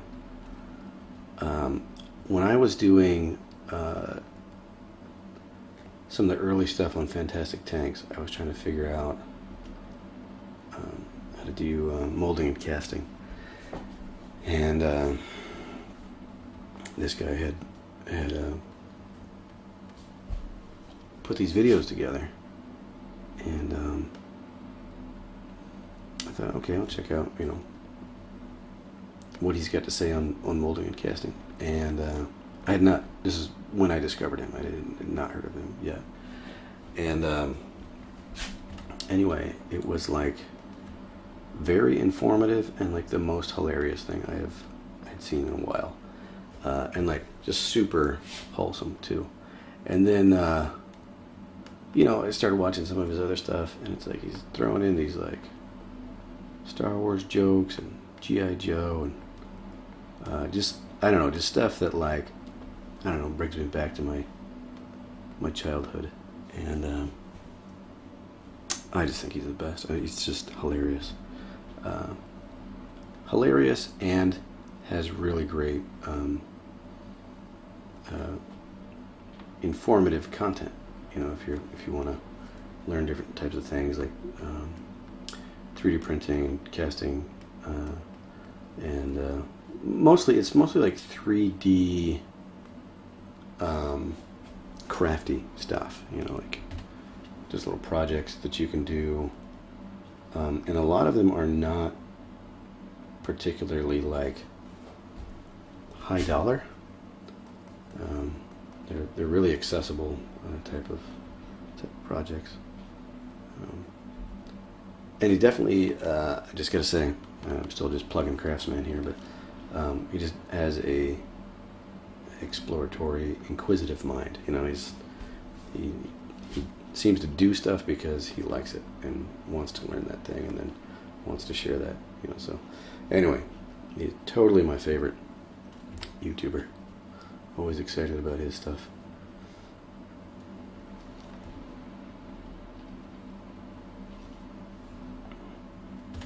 So there. The journey is complete. He's won the game.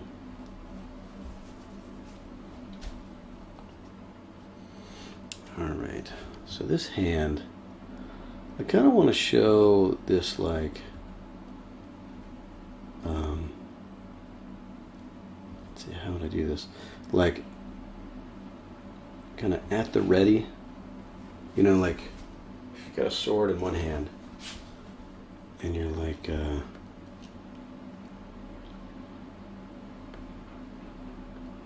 don't know, it just seems like you'd kind of have this open hand, maybe ready to grab, you know, or I don't know, it seems like it would be ever so slightly relaxed.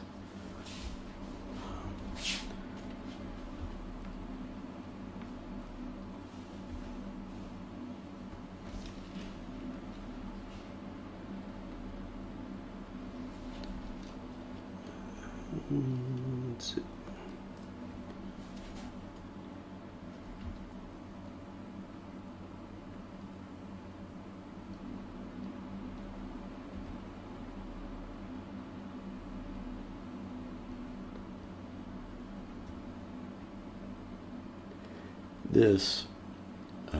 This is where reference is important.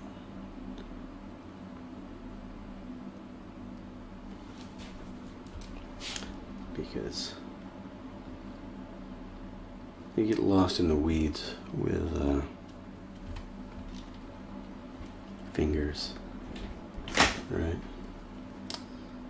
One moment.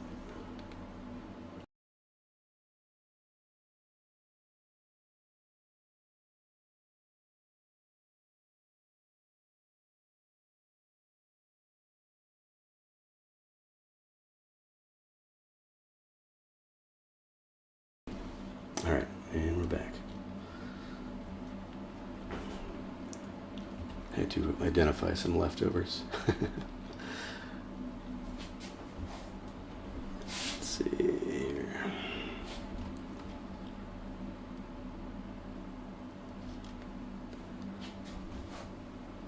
So I'm thinking you got this. Well, that's almost, the thumb's too low there. And maybe we'll cast a shadow on that there. I'm thinking that the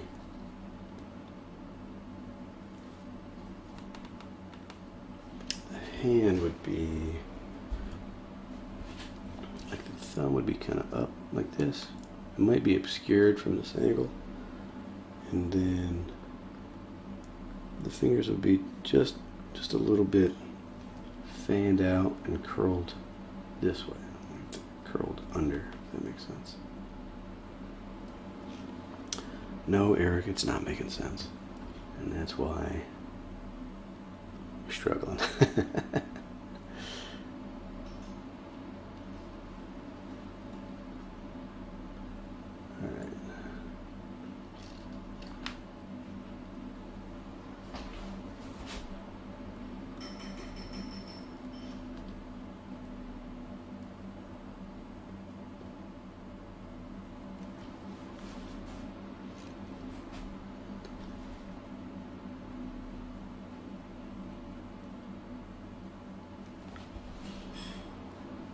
is a strange claw-looking hand you've made, sir.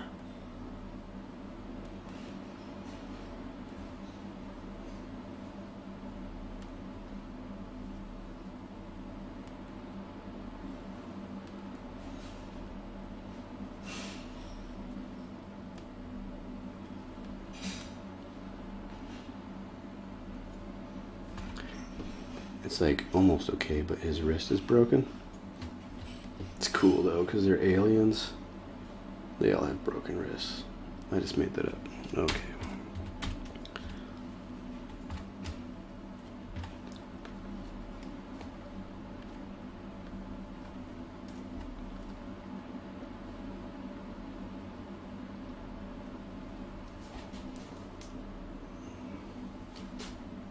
Let's see. Make it a little bit larger.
Well, I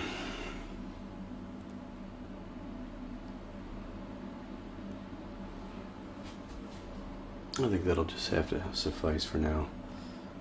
I'm going to move on to some other areas. Alright, so I'm going to do a second layer, pin this one down, and this I'll do, I guess I'll go with multiply, and I'm going to do kind of the half tones. And this is more, I'm more thinking about the local value.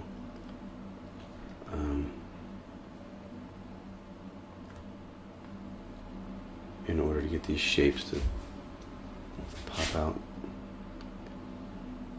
to read as separate zones.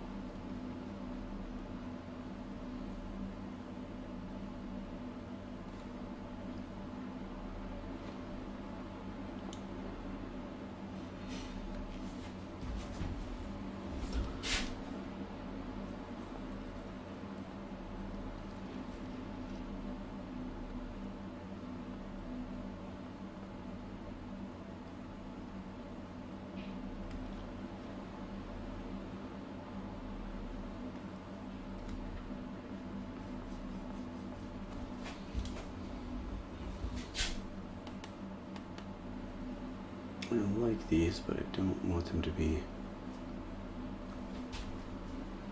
quite that extreme.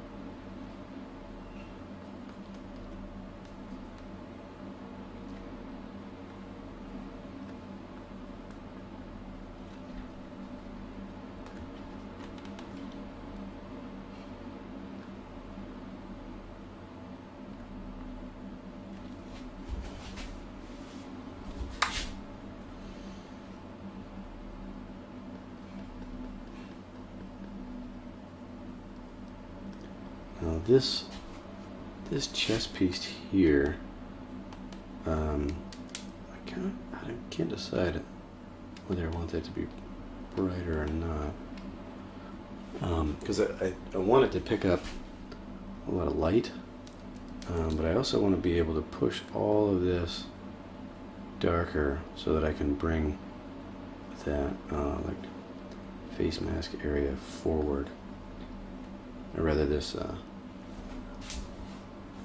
lighter area of the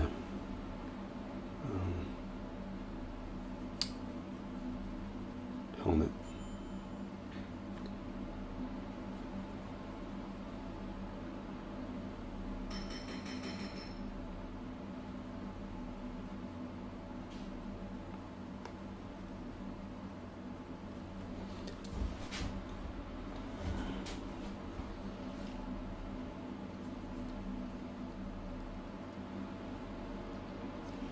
And then I think the other principle here, so this is really not, I'm not considering this light. This is like trying to get the local values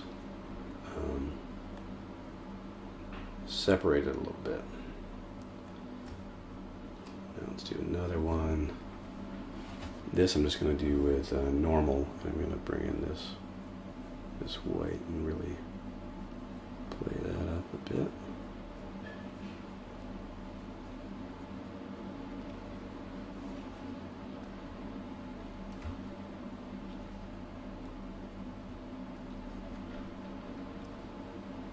So this I'm thinking needs a little bit of reflected light here that we may have to come back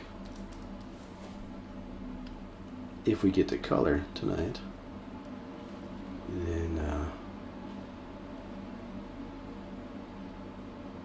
we can handle that with color. That the direction of the light will be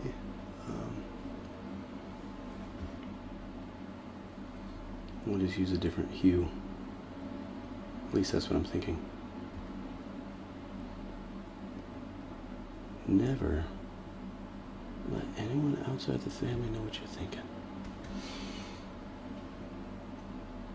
Godfather reference there.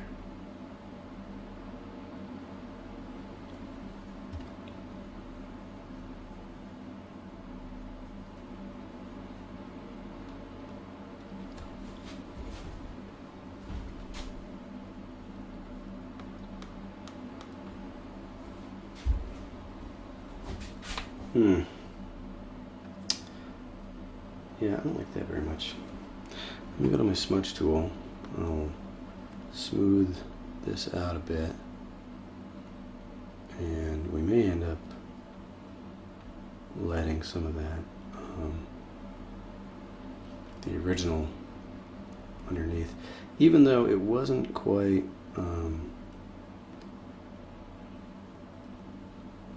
quite what I wanted. It still had this sense of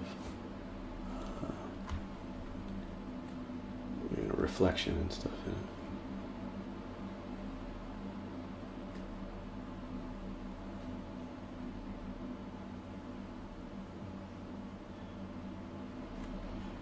Yeah, something like that.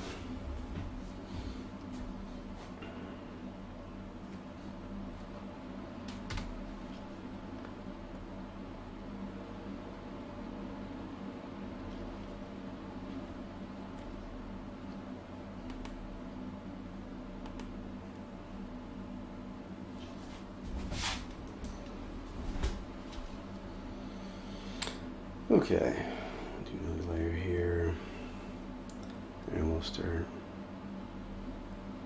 blending in some of these.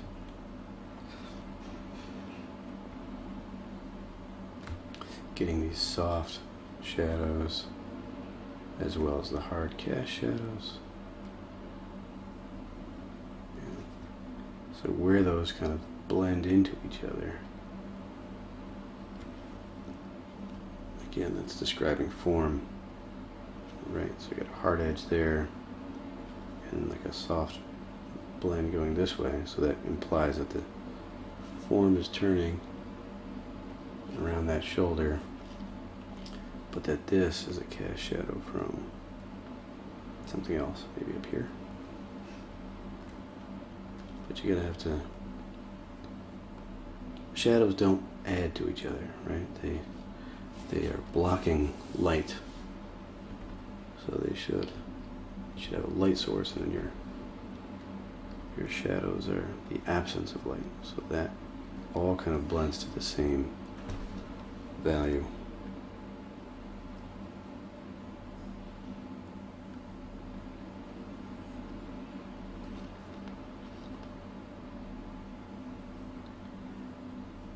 So to expound on that a little more, you're either turning the form so that you're no longer catching light, or you're obstructing the light altogether and casting a shadow.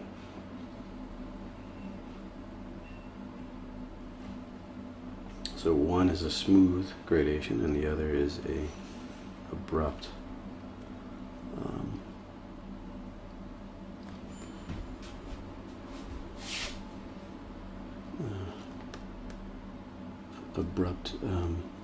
value change.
Just putting in those little landmarks for me.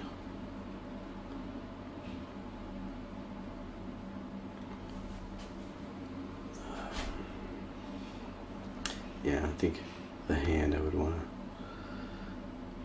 revisit with the reference. It's getting uglier and uglier. Oh, goodness.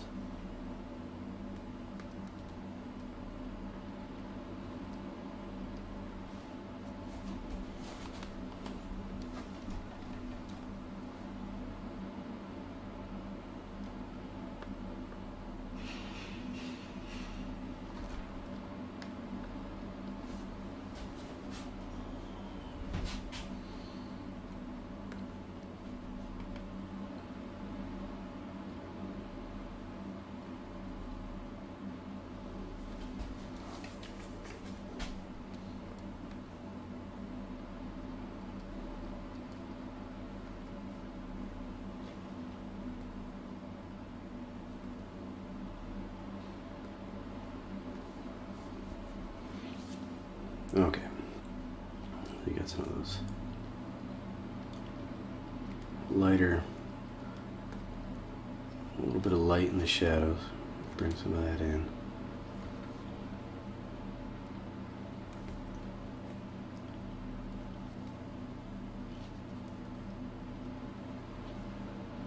Reflected light here.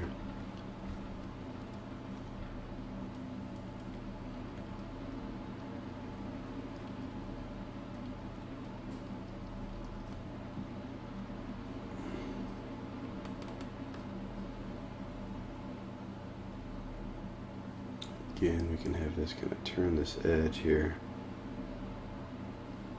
So here's our, if this is our cast shadow color, then that's kind of where we're going to end up over here. We just need to soften that up. Blend it, blend it, blend it. But then have it nice and crisp on this side here. For the cast shadow.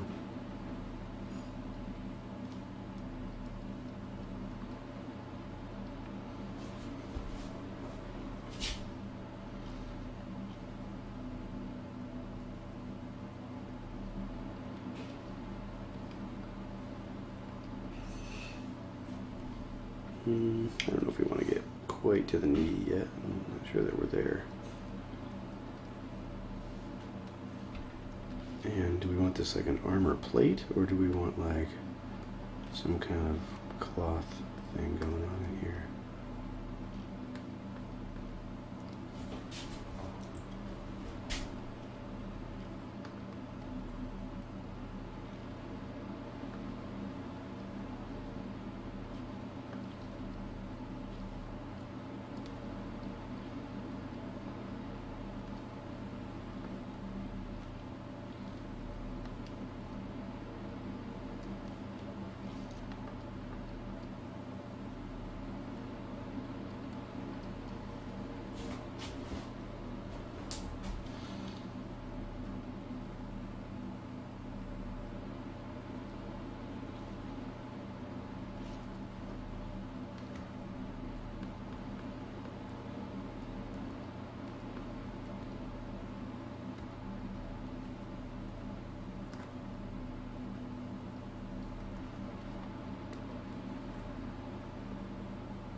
If we were going to do this proper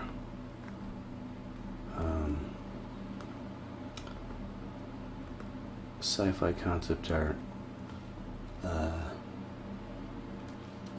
generalities, or what would you call it? A run of the mill. Then we got to add these little thingies like this.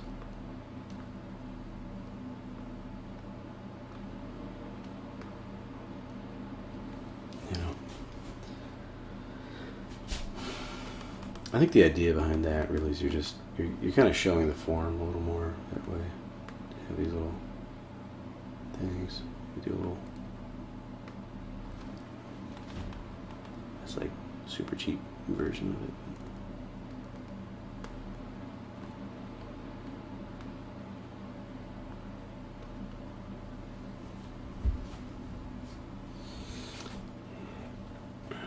The sad thing is, it's like I do that as a joke, but like I still kind of like it. All right, let's bring these values up here.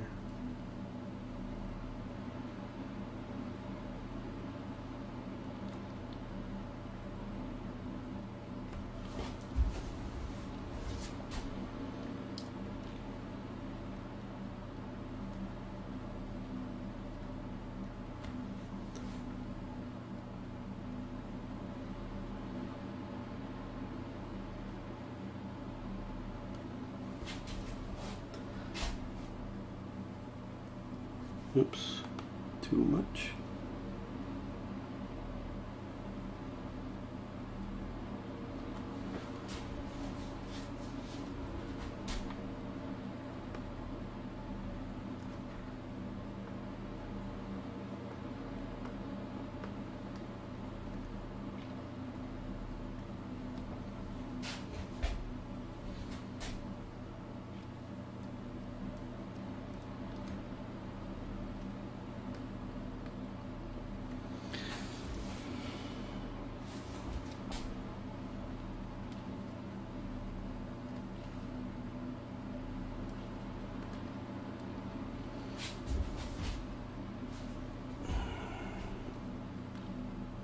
That arm is way too long down here.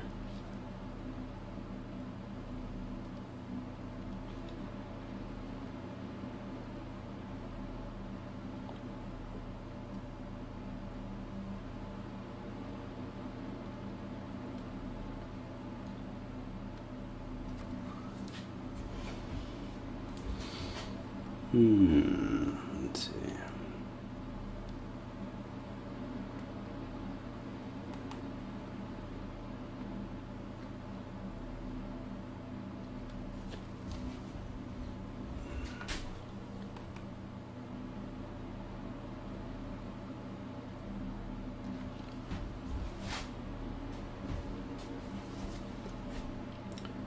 Maybe smooth these values out a little bit more.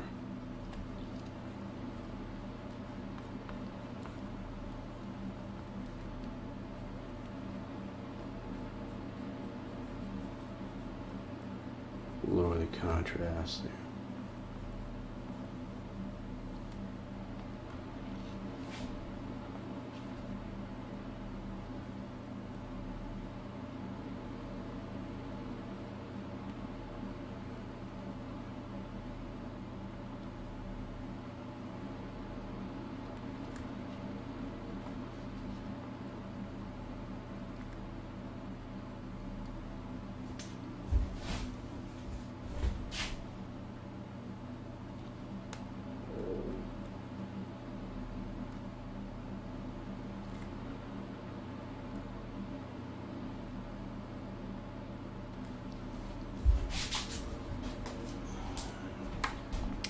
We bring the value of these shadows up a little bit here.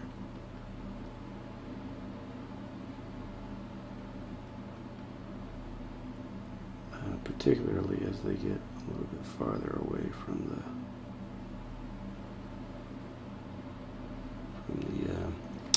point of contact.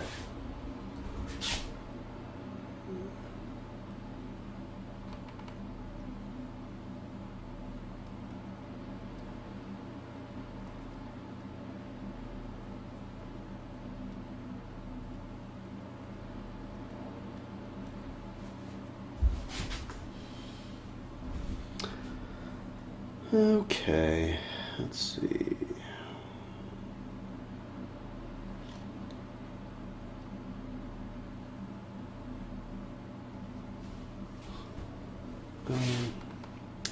Don't like that so much. I think maybe extend this out and bring all this value in so that it's darker on the joint there, and then maybe we extend this little shield shape.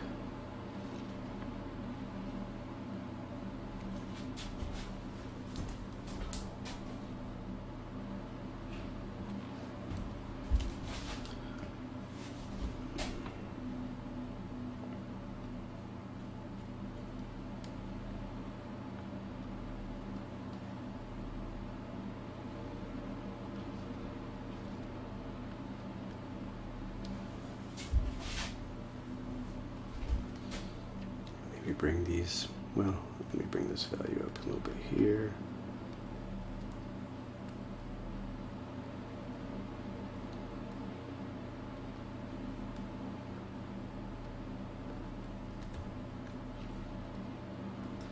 And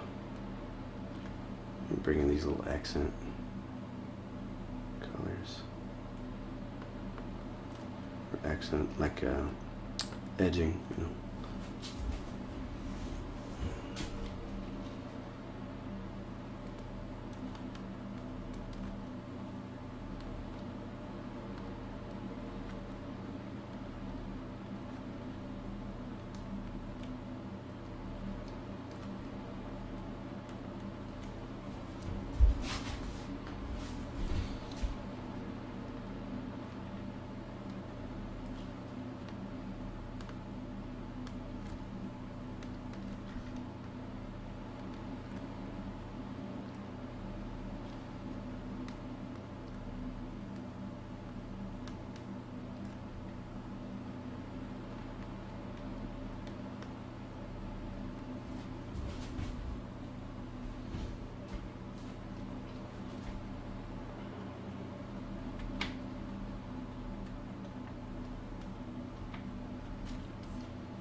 I'll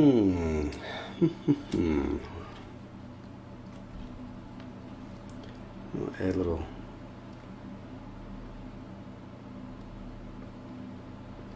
I don't know, I think it could get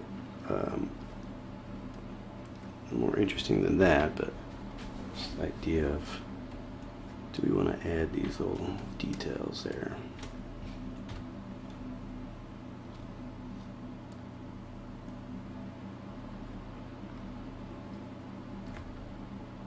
Introduce some pattern.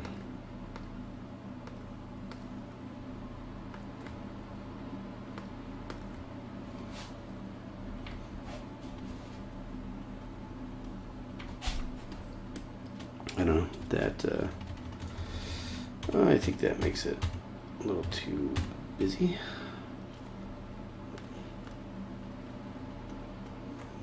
Keep these little circle things, but simplify them a little bit, and then we got to cast a shadow for them, right?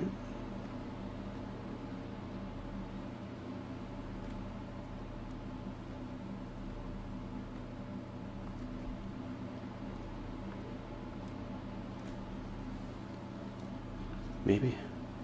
I think we should eliminate part of that. Shadow. Deepen this shadow here.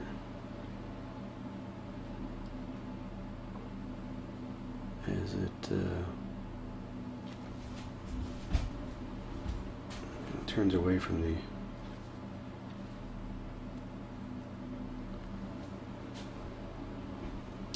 from this little just plate thing here, and maybe we'll have this catch just a little bit here and there. That looks like a belly button. Can't have that. We'll get demonetized.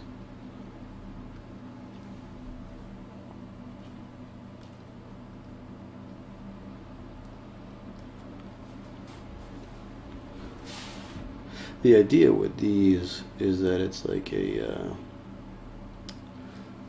I don't know what they call them, but on those, like the French, what do they call them? Grenadiers or,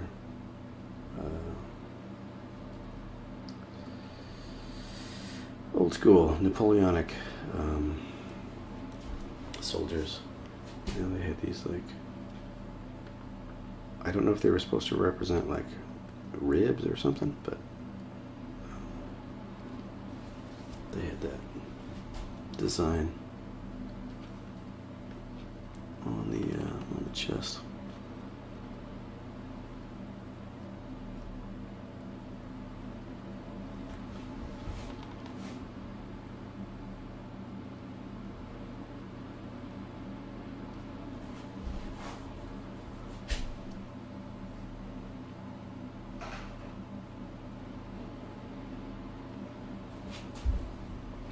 Okay, let's move on. So let's do like, I suppose we can just go into color. I usually do like multiply to bring in a color, but I'm just gonna try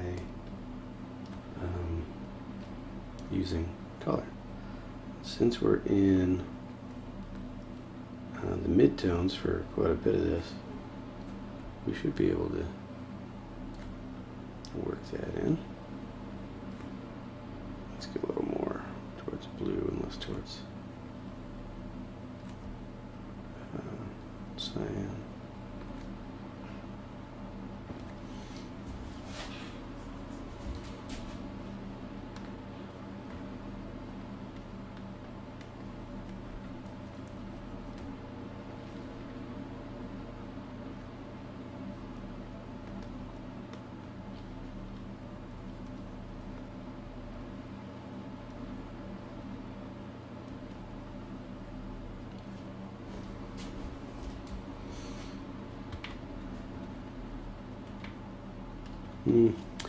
I think I do prefer using multiply, because what it does is it changes that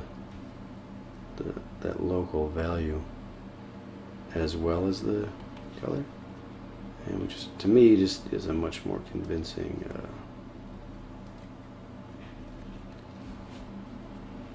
effective like paint.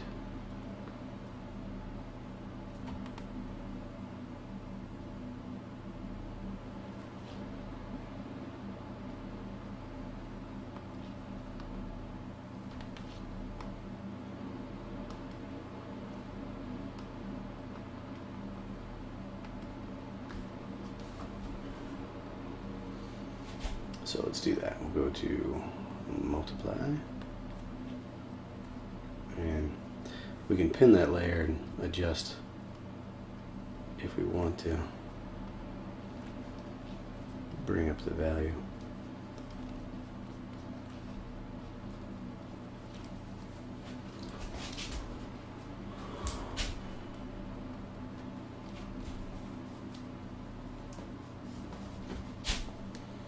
Alright, unpin it.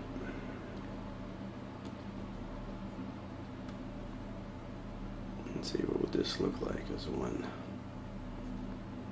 blue piece? I think we're gonna probably introduce some gold on this as well. I don't know about that. Maybe we'll do.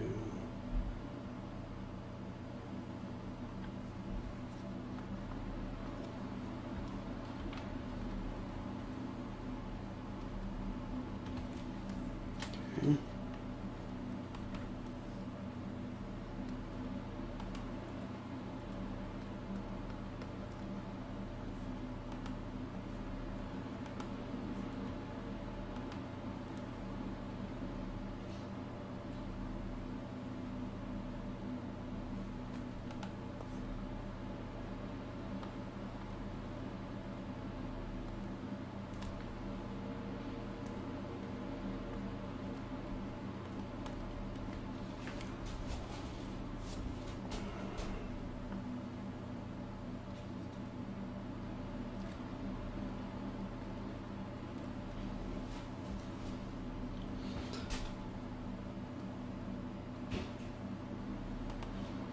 What if we did these like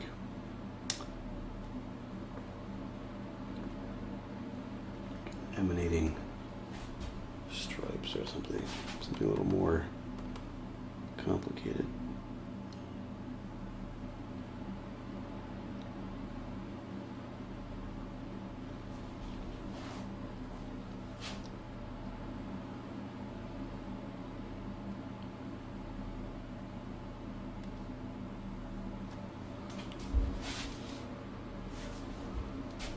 Okay.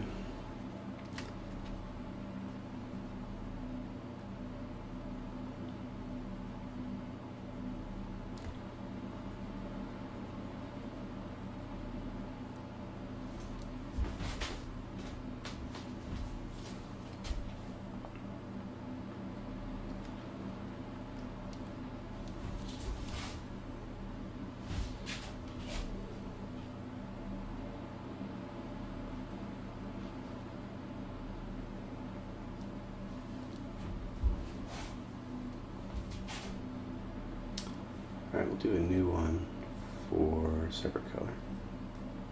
Maybe we'll go with a really muted red.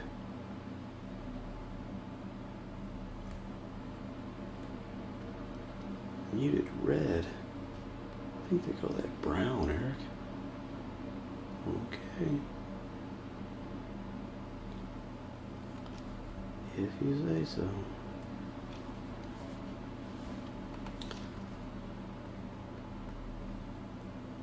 Adjust that shape a little bit so that it's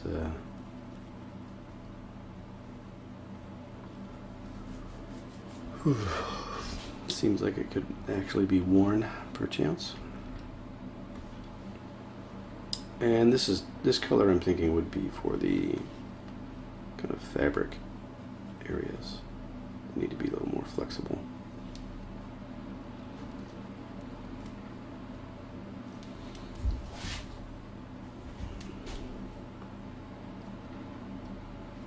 Okay, and let's bring in our gold. We'll go with multiply. We'll see how this works. I used to do this all the time on Realm of Empires, like bringing in gold elements and stuff. And it's been a long time since I've worked on that, so I don't remember my exact approach to it, but pretty sure this is close.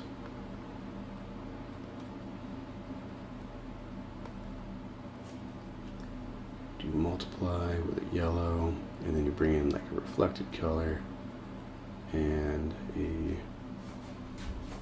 kind of a core shadow.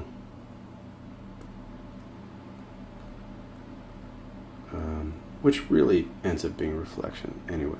It's not really a core shadow. It's like you're treating it more kind of like you might paint chrome or something.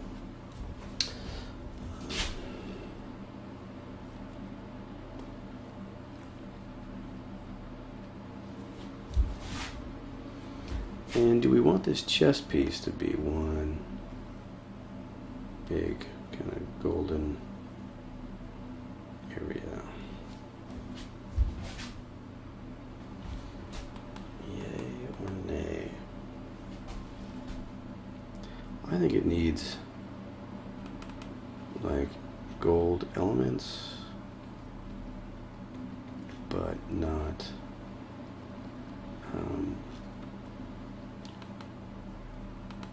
not like a complete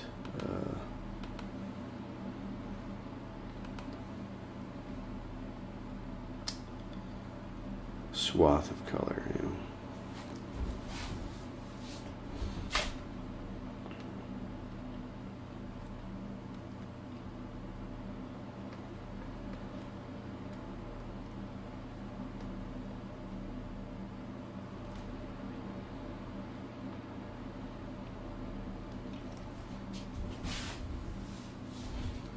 And I don't want to get too crazy with it, but I am wondering, do we have that be like one area that has some contrasting color, you know, like the only area with red in it or something like that. We can give it a go. Let's try. Multiply. And actually what we'll do is we'll control click that, control shift I, so we're working in the inverse, and then we can just kind of paint through that.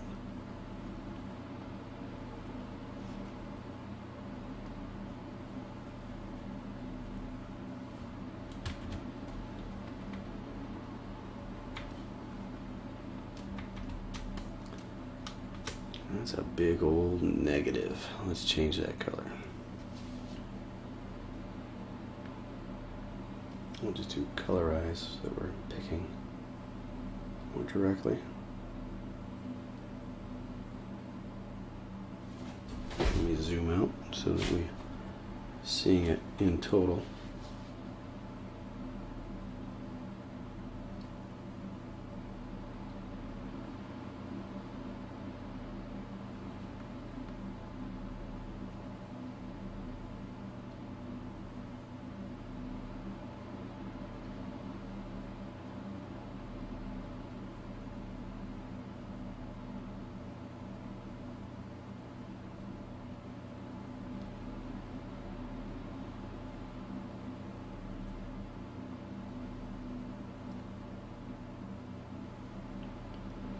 And I'm trying to relatively match this blue, but get it a little bit punchier.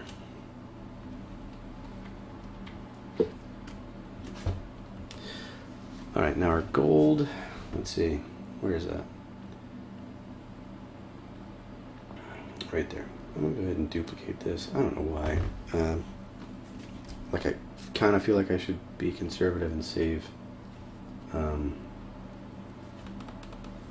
that layer, though I really don't think it's going to be that important. So I'm thinking a little bit of this warmth to bring in some of the shadow areas. Though it's not, I don't think that's totally necessary for gold to work. Gold's interesting, right? Because it's got that yellow cast to it, but it's kind of environmentally dependent.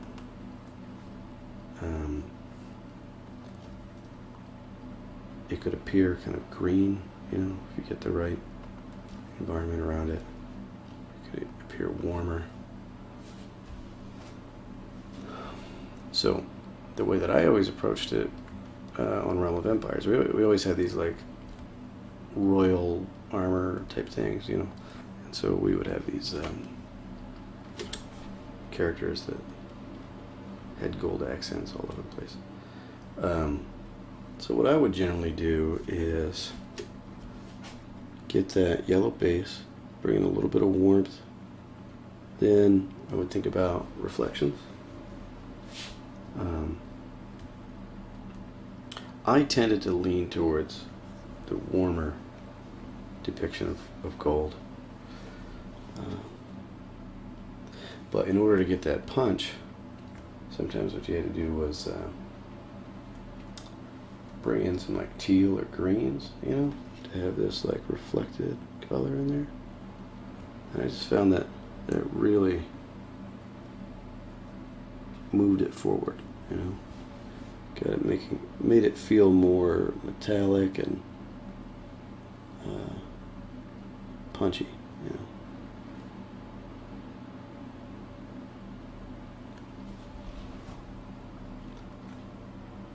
So I'm just gonna bring that into like a reflected light in the shadow side. That's kind of the idea. And another important thing with this is like whatever you do, carry it through. So if like this shape right here, or like this right here, I'm going to do this. If I do like a little bit right here, and then like a little bit right there, it doesn't really make sense. Like it's got to go, like it's got to go up through like that. So it's like reflecting the same way through that form.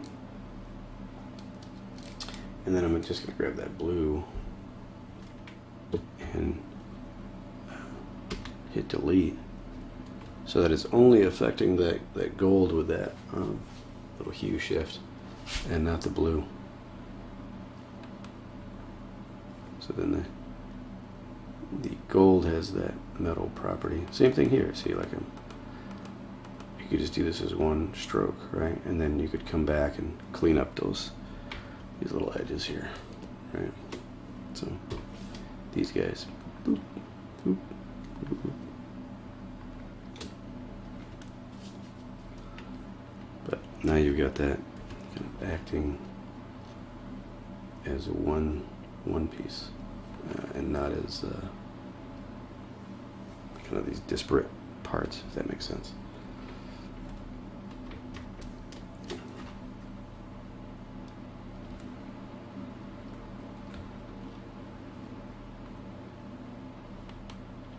The other thing that I would tend to think about with really any metal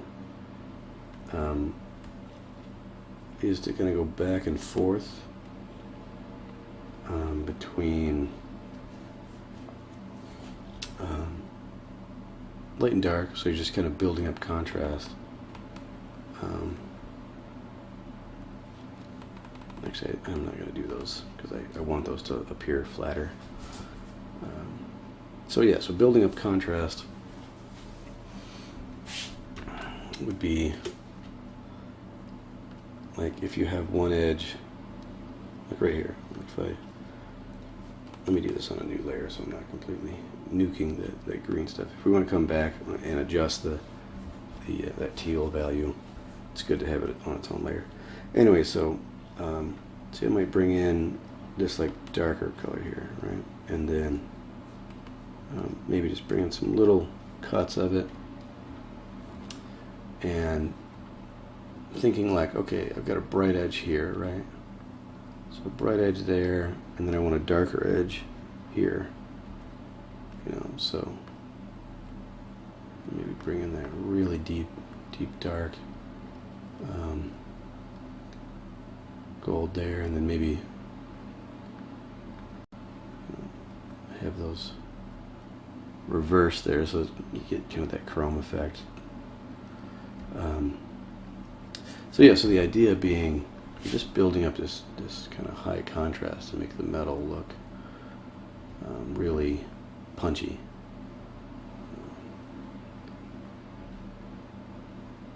So again, right, it's bright down here, so I'm gonna make it darker up at this peak, and then bring that over this way, and then I might just put a little edge on it.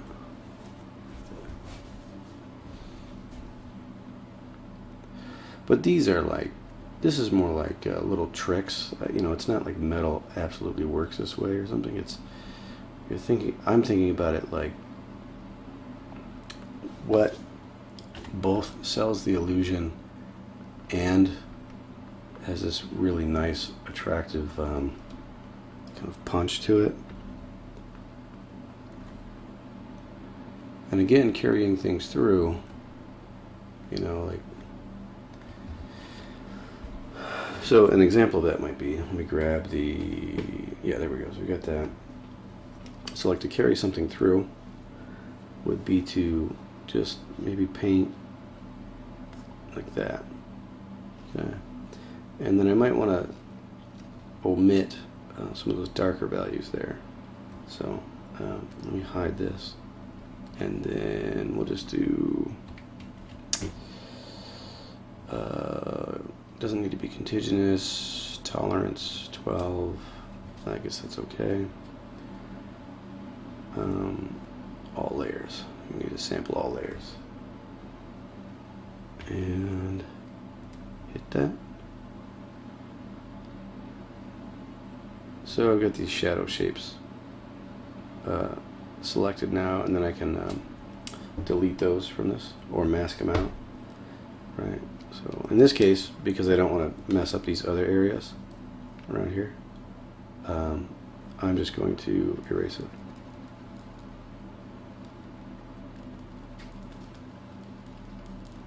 Come on, catch up.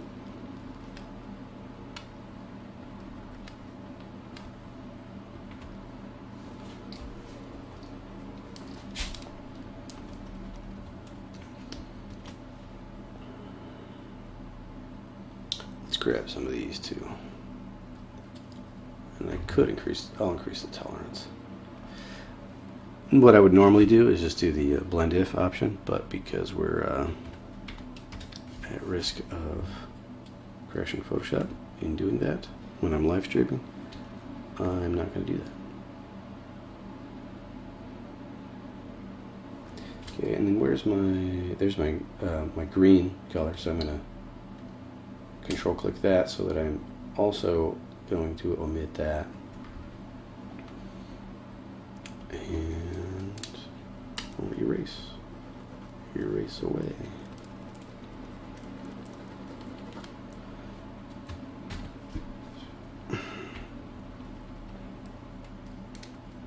So the whole point of that being that we just carried that light right down through. We just took one, if you had a good mask, like really if you just worked with the shadows, the light and dark, and you built those into masks early on, then you know, you could select from those.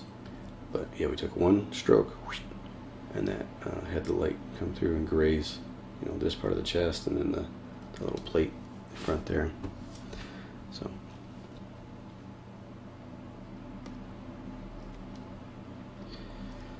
Alright, might increase some of the contrast on this.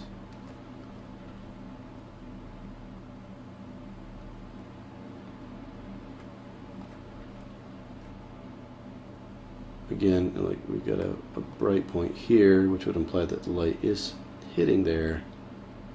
So it would stand to reason that it would carry on through to this next object below it.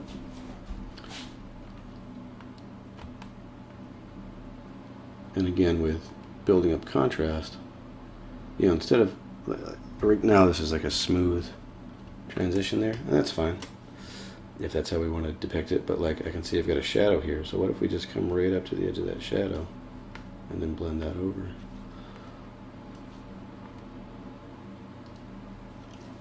And then we've made a really punchy, high contrast area.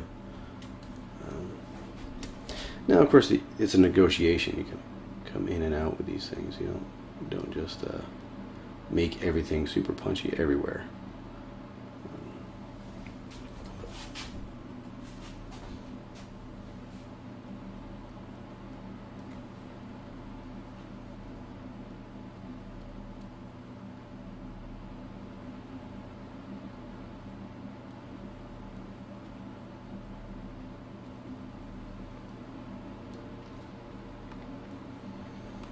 Another nice thing is if you build out, build like a shape, you know, you build a this relationship where you've got the reflected light, you've got the brighter light, the kind of slight warm shift from shadow, and then you just cut like a panel through it, panel cut. That can help kind of unify it all together. So let's see if we go like, actually that's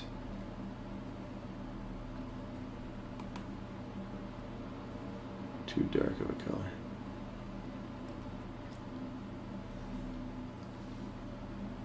Let's see how that works.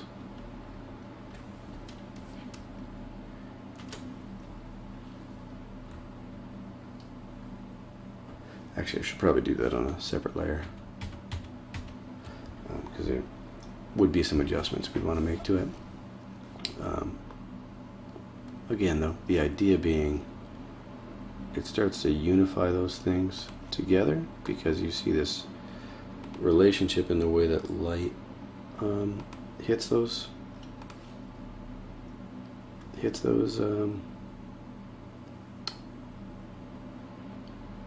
forms, but then on the line that cuts through it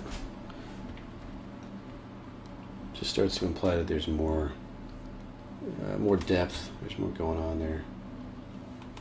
So it gives you like multiple things for your eye to follow. So you can follow the leading lines, or you can follow the gradation.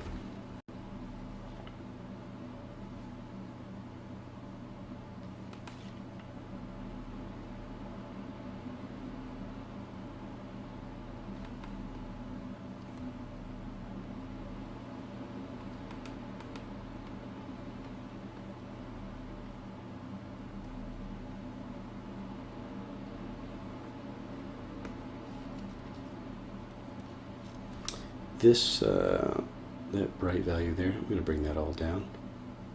So I might even bring, you could introduce a blue too to that, but I'm just going to go with like the kind of darker gold color that I've got here, and just I'm going to push that back a bit.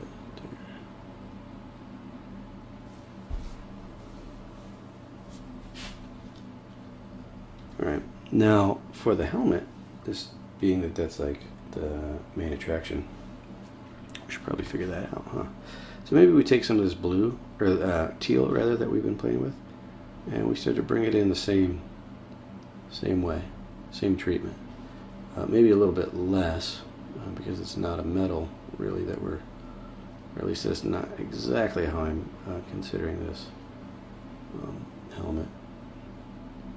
Or this material, but I want it, because it's like a bright white, it's going to pick up local color. So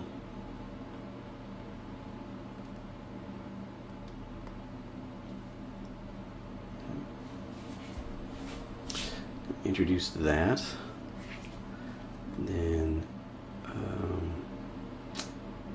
what do we want to do here? Maybe we want to give this some hue,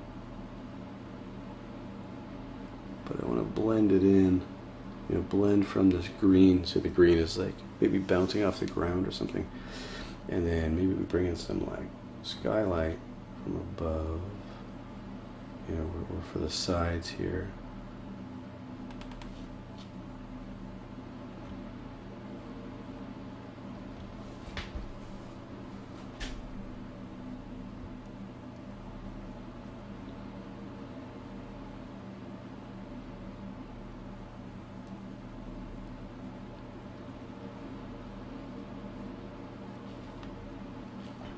So I had alluded to this earlier, but now I think you can see how changing the value, the color, not the value, the hue, as it wraps around the form, it gives more information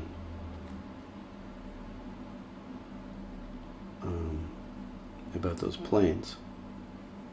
Right, so I've shifted this just a little bit to closer to like a teal or a cyan there on the top facing plane. And then on the sides, it's down here more in the truer blues. I mean, I'm reading it almost as like a purple glow, even though it definitely is not. It's just that my eyes have adjusted. You can see where it is on the wheel there, and it's not close to purple, but it's reading that way to me, like just based on all the other colors I'm seeing here, or how my eyes have adjusted. And then I don't know, maybe we want to get some yellow in here.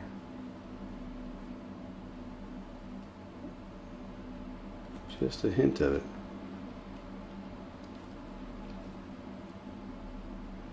Imply maybe the sun is behind us. It's picking up some of that color.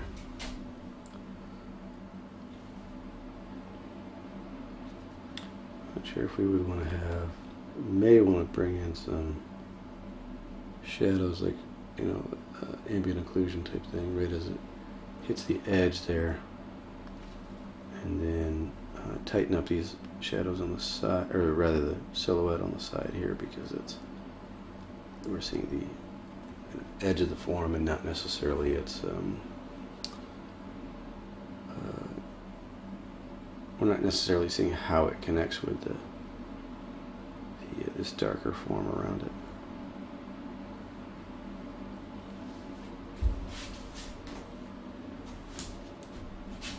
What is this guy talking about?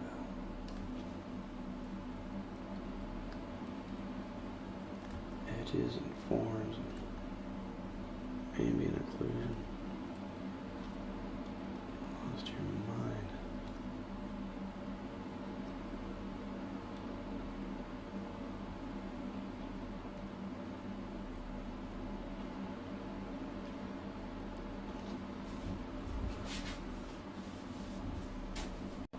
And then I'm just tempted to bring in some temperature on the edge. Just to do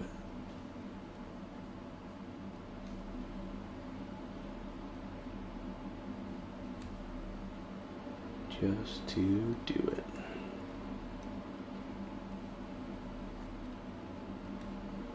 I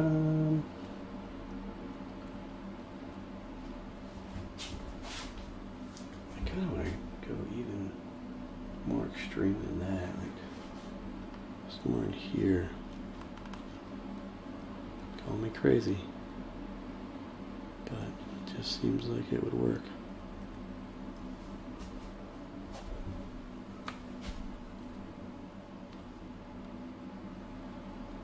Man's out of his mind.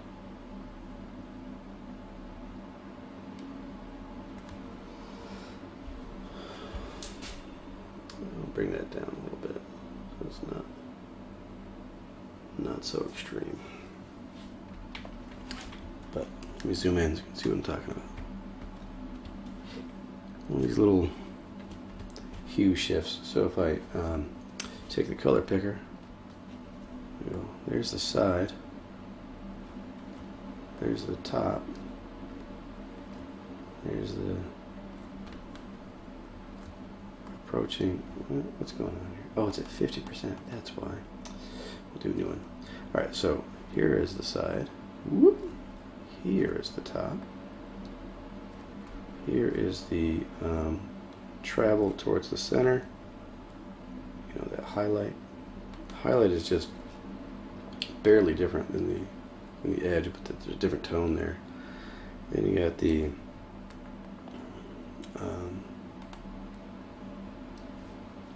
kind of heat temperature on the termination of the shadow.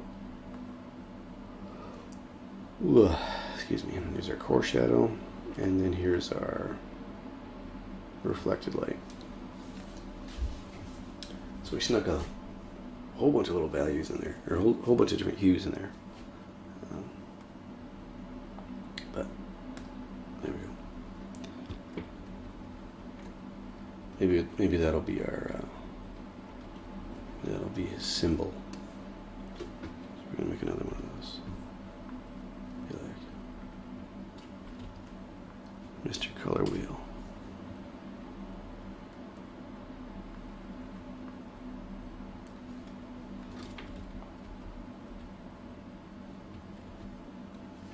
Here, in fact, let's do this.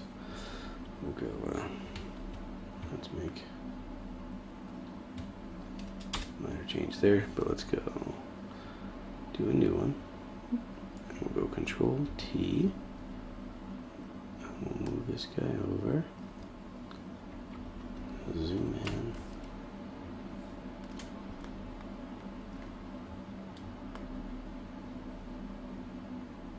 We'll warp it. Flip it up.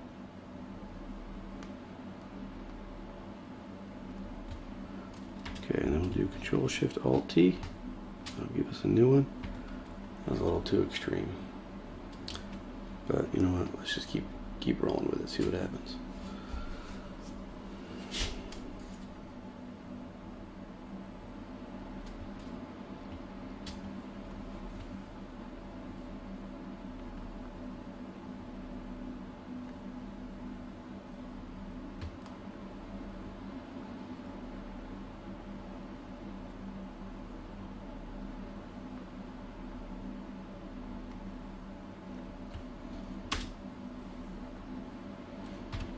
We'll go to smudge. I guess we have to merge all these together, don't we?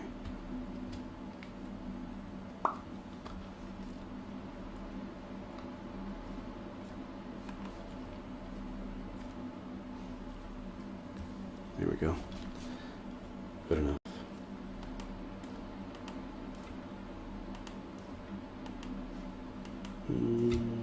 Gotta be quick. Gotta be quick, Eric. There we go. Got one.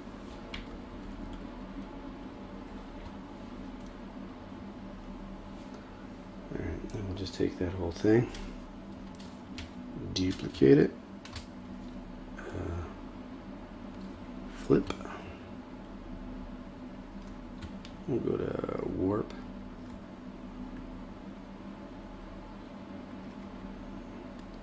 Make it all a little bit more different.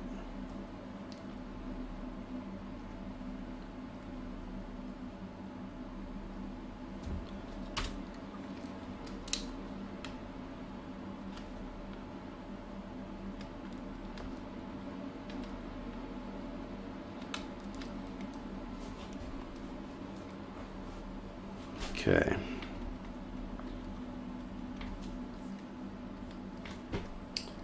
Let's grab that little dude here. Where do we want this? Right there? Yeah, let's do that and there. And then we'll adjust it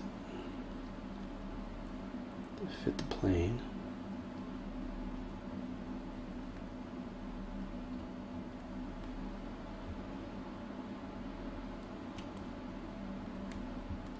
And then we'll do this one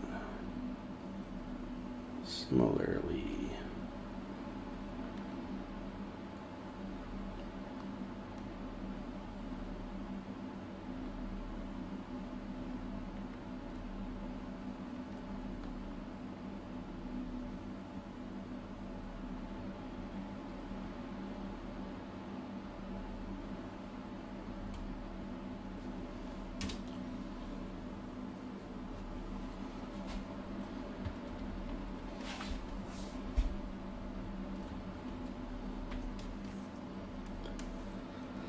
And I think we need one more.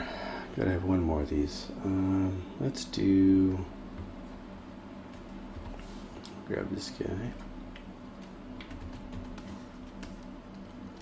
I'll do it on the chest here.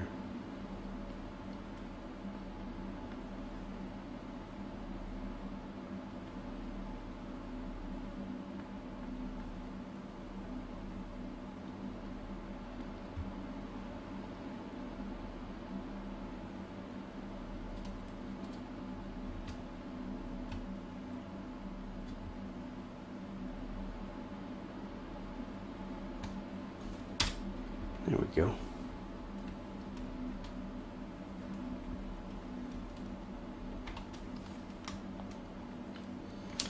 And let's do the obligatory overlay. This is how you know we're winding down. I might do this with some texture. This is a decent, actually this might work. So let's bring in some warmth. Maybe a little more towards the red.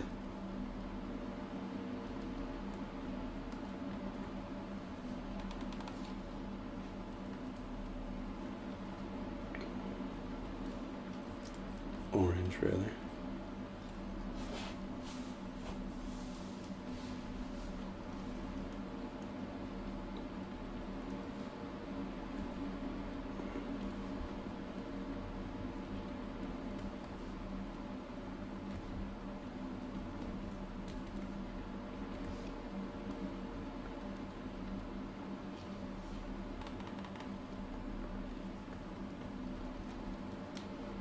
And maybe we'll go with like a green for the shadow color.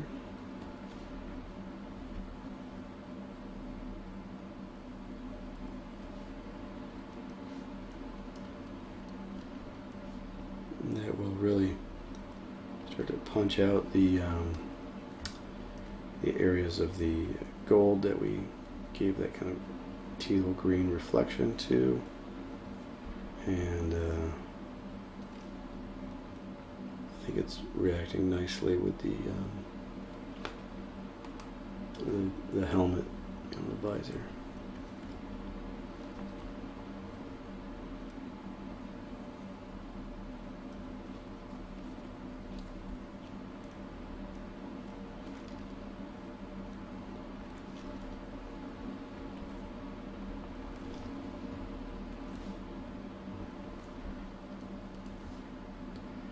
This kind of makes me think of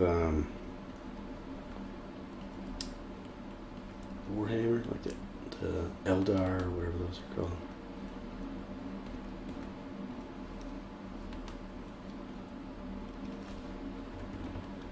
Get some of the same kind of color.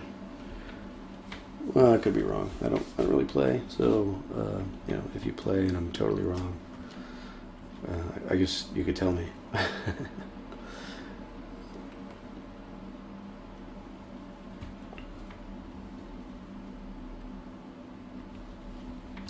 And then I think the last thing, well, maybe we do a little bit more warmth up in here on the helmet. And then I think the last thing would be to maybe do a little bit of bloom on it or something.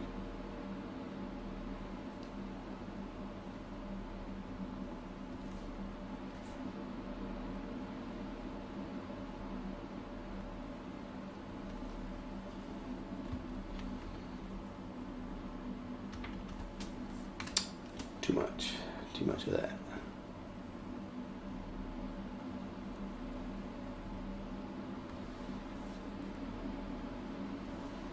Alright, so then blue would just be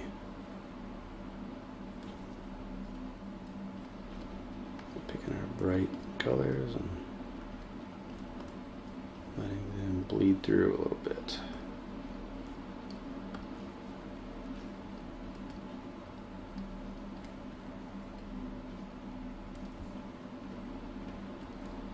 Of course, I'm doing this with some texture on the brush, which can give some nice little directionality to it.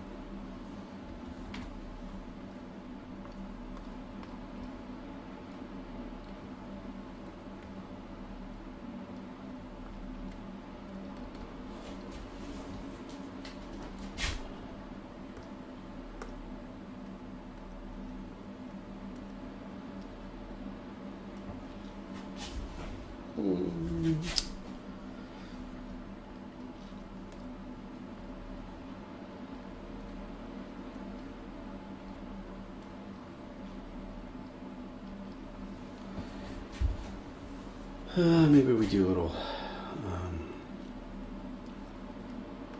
bit of white bloom for those feathers and stuff. Of course, the feathers, I don't think need to be that bright. They might need to be brought down a little bit.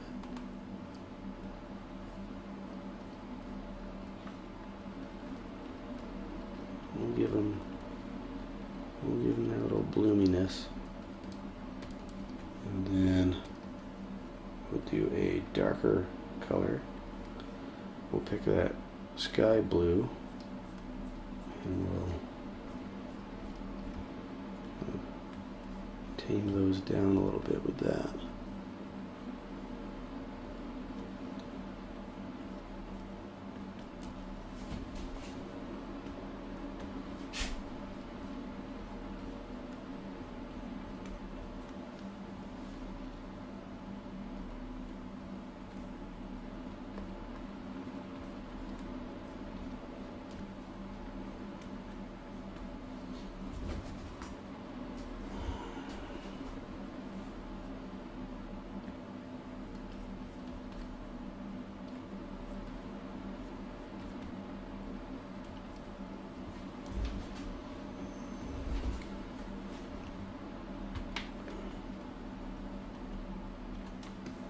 I guess we got to move all this and change our background, right? So let's group that. We'll move it up. Pick some of these guys and move them away.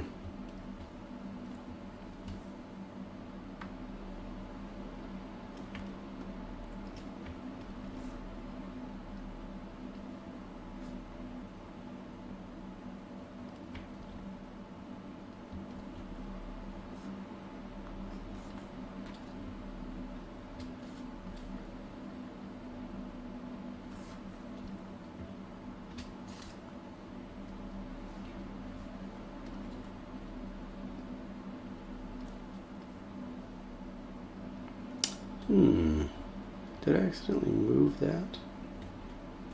I think I moved that overlay layer.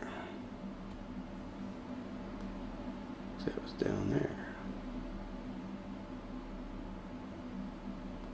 Sneaky.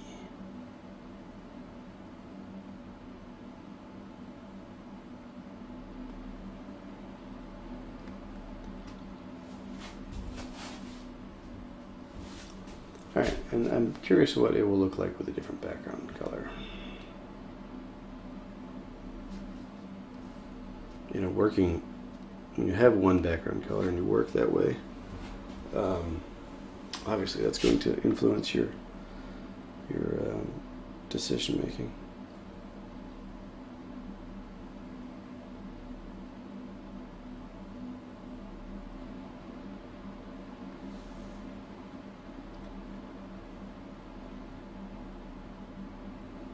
I think we'll go somewhere in here, kind of muted.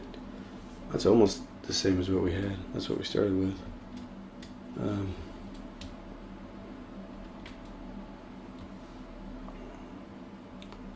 Go even a little less saturated than that. Okay, so I think that's gonna do it for tonight. You know, could do rim lights and all that kind of stuff, but goodness, it's 20 after midnight, and I think we've done enough. All right, so let's just review. Had a bunch of these little sketches, and just adjusted the poses, added shadows in there to kind of explain the form a little more. These were just straight from the sketchbook, and then we took one and gave it a bunch of color and so forth. You know, even like with this, if we took this guy and we just merged that together, it's going to change some things, you know, because the overlay is not going to work the same. In fact, what you could do with this is you could control click this, so that's going to give us, like, that's the layer, right? Well, I guess we got to get rid of, let's see, how would we want to do this?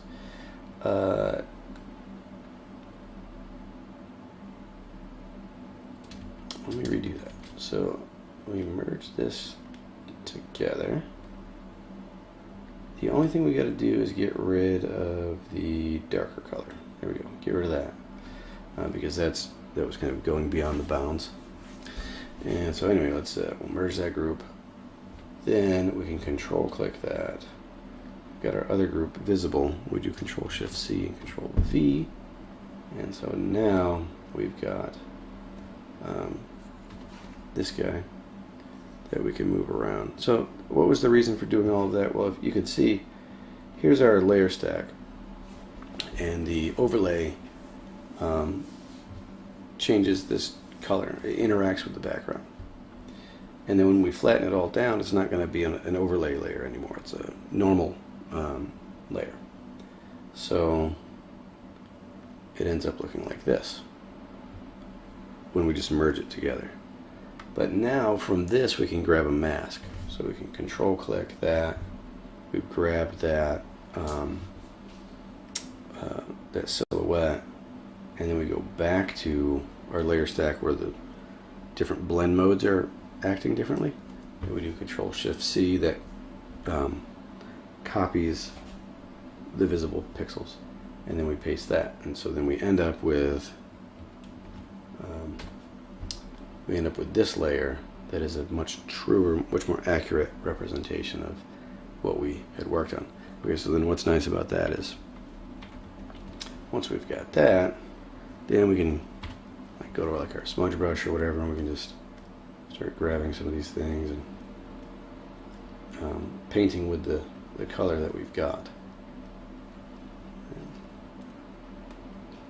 So instead of having to go through the layer stack and get everything sorted out, there it is for us to use how we'd like and adjust how we'd like. So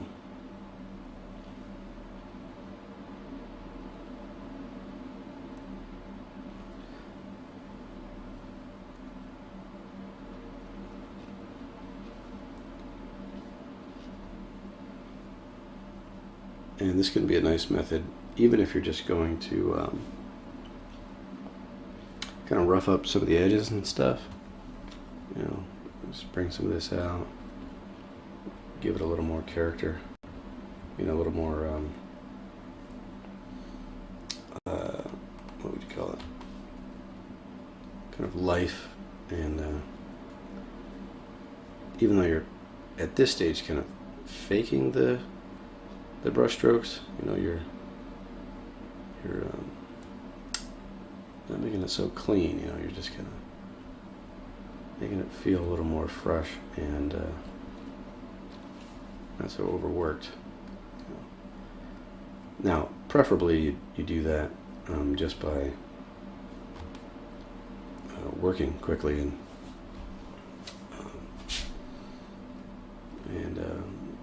having that kind of life and gesture come through the work, because that's the way that you worked. But this is also a kind of a legitimate method, I think, to kind of come back and make it, give it a little bit more of that painterly feel without using like some kind of filter or something. You're still in control of how you're managing your edges and all those important decisions.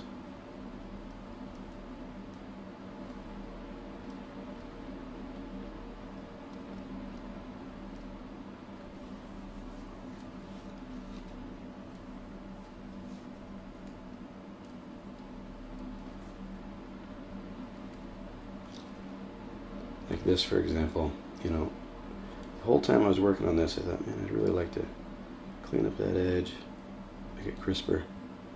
But I just didn't feel like it. It didn't feel like going through the layer stack and fixing all that, right? So, yeah.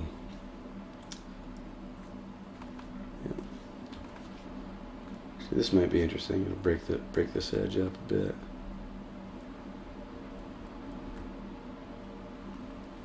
So that it's not one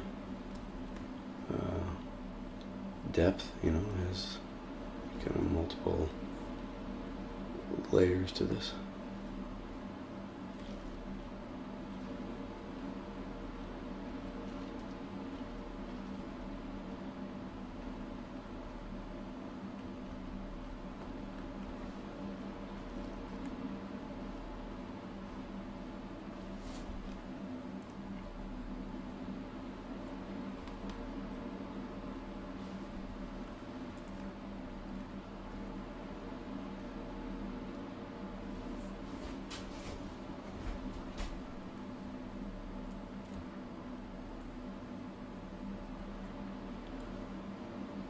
I think I want to just adjust the shape of this, the head here, you know, so that this has a stronger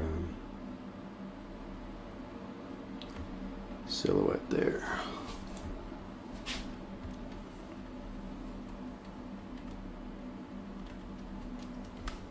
And maybe we cut in a little bit here. And maybe cut in a little there too. Delete that. I don't know if that was necessary. There's a part of me that wants to simplify all of that, keep it together. There's another sense that maybe it should be, the space should be visible.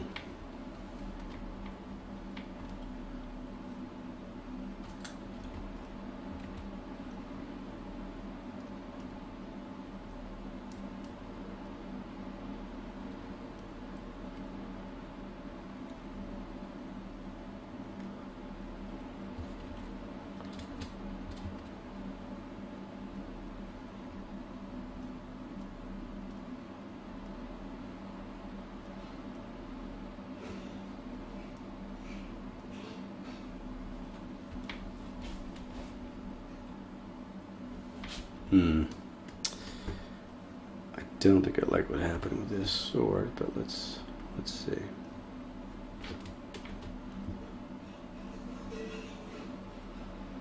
Let me zoom out.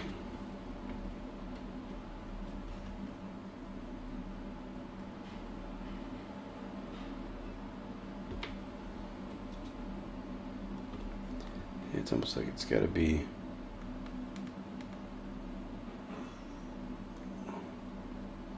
that might be too extreme of a perspective on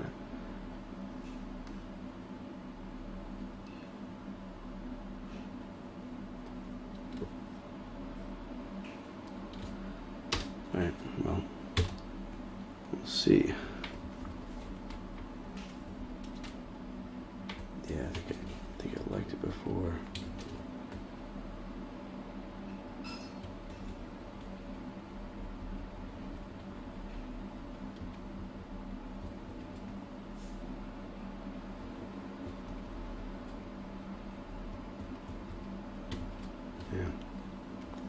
Okay, maybe make that a little thicker. That might be more of what I'm aiming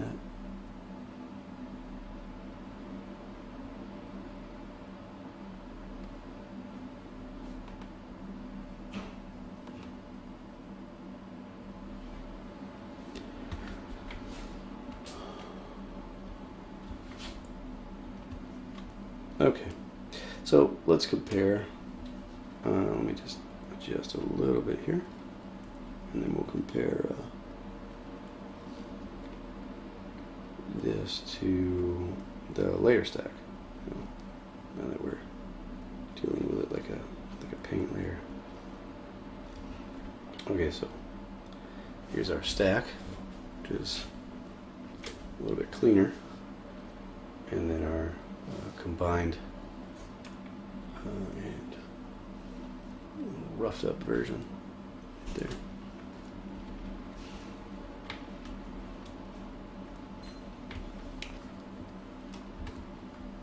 I'm going to bring this back in, condense that back.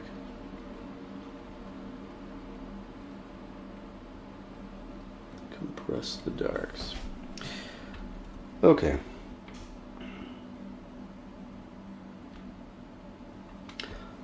I think that's good for tonight. I'm going to call it here. So, guess we'll keep the goodbye short. I feel like I always drag them out. But, yeah, thank you for joining in tonight.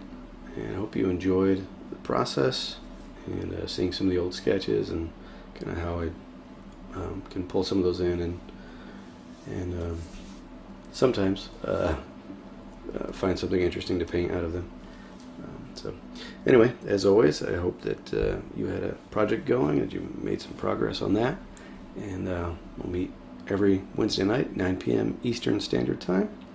If you're looking for more of my work, you can find me on Instagram, Eric Elwell Art, or ericellwellart.com, or Eric Elwell on ArtStation.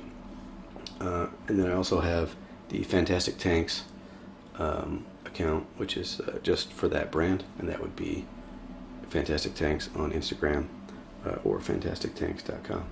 Yeah, so if you're interested in any of that, please go check it out and let me know if you enjoy it. So that's it for tonight. Thank you for joining, and have a good night.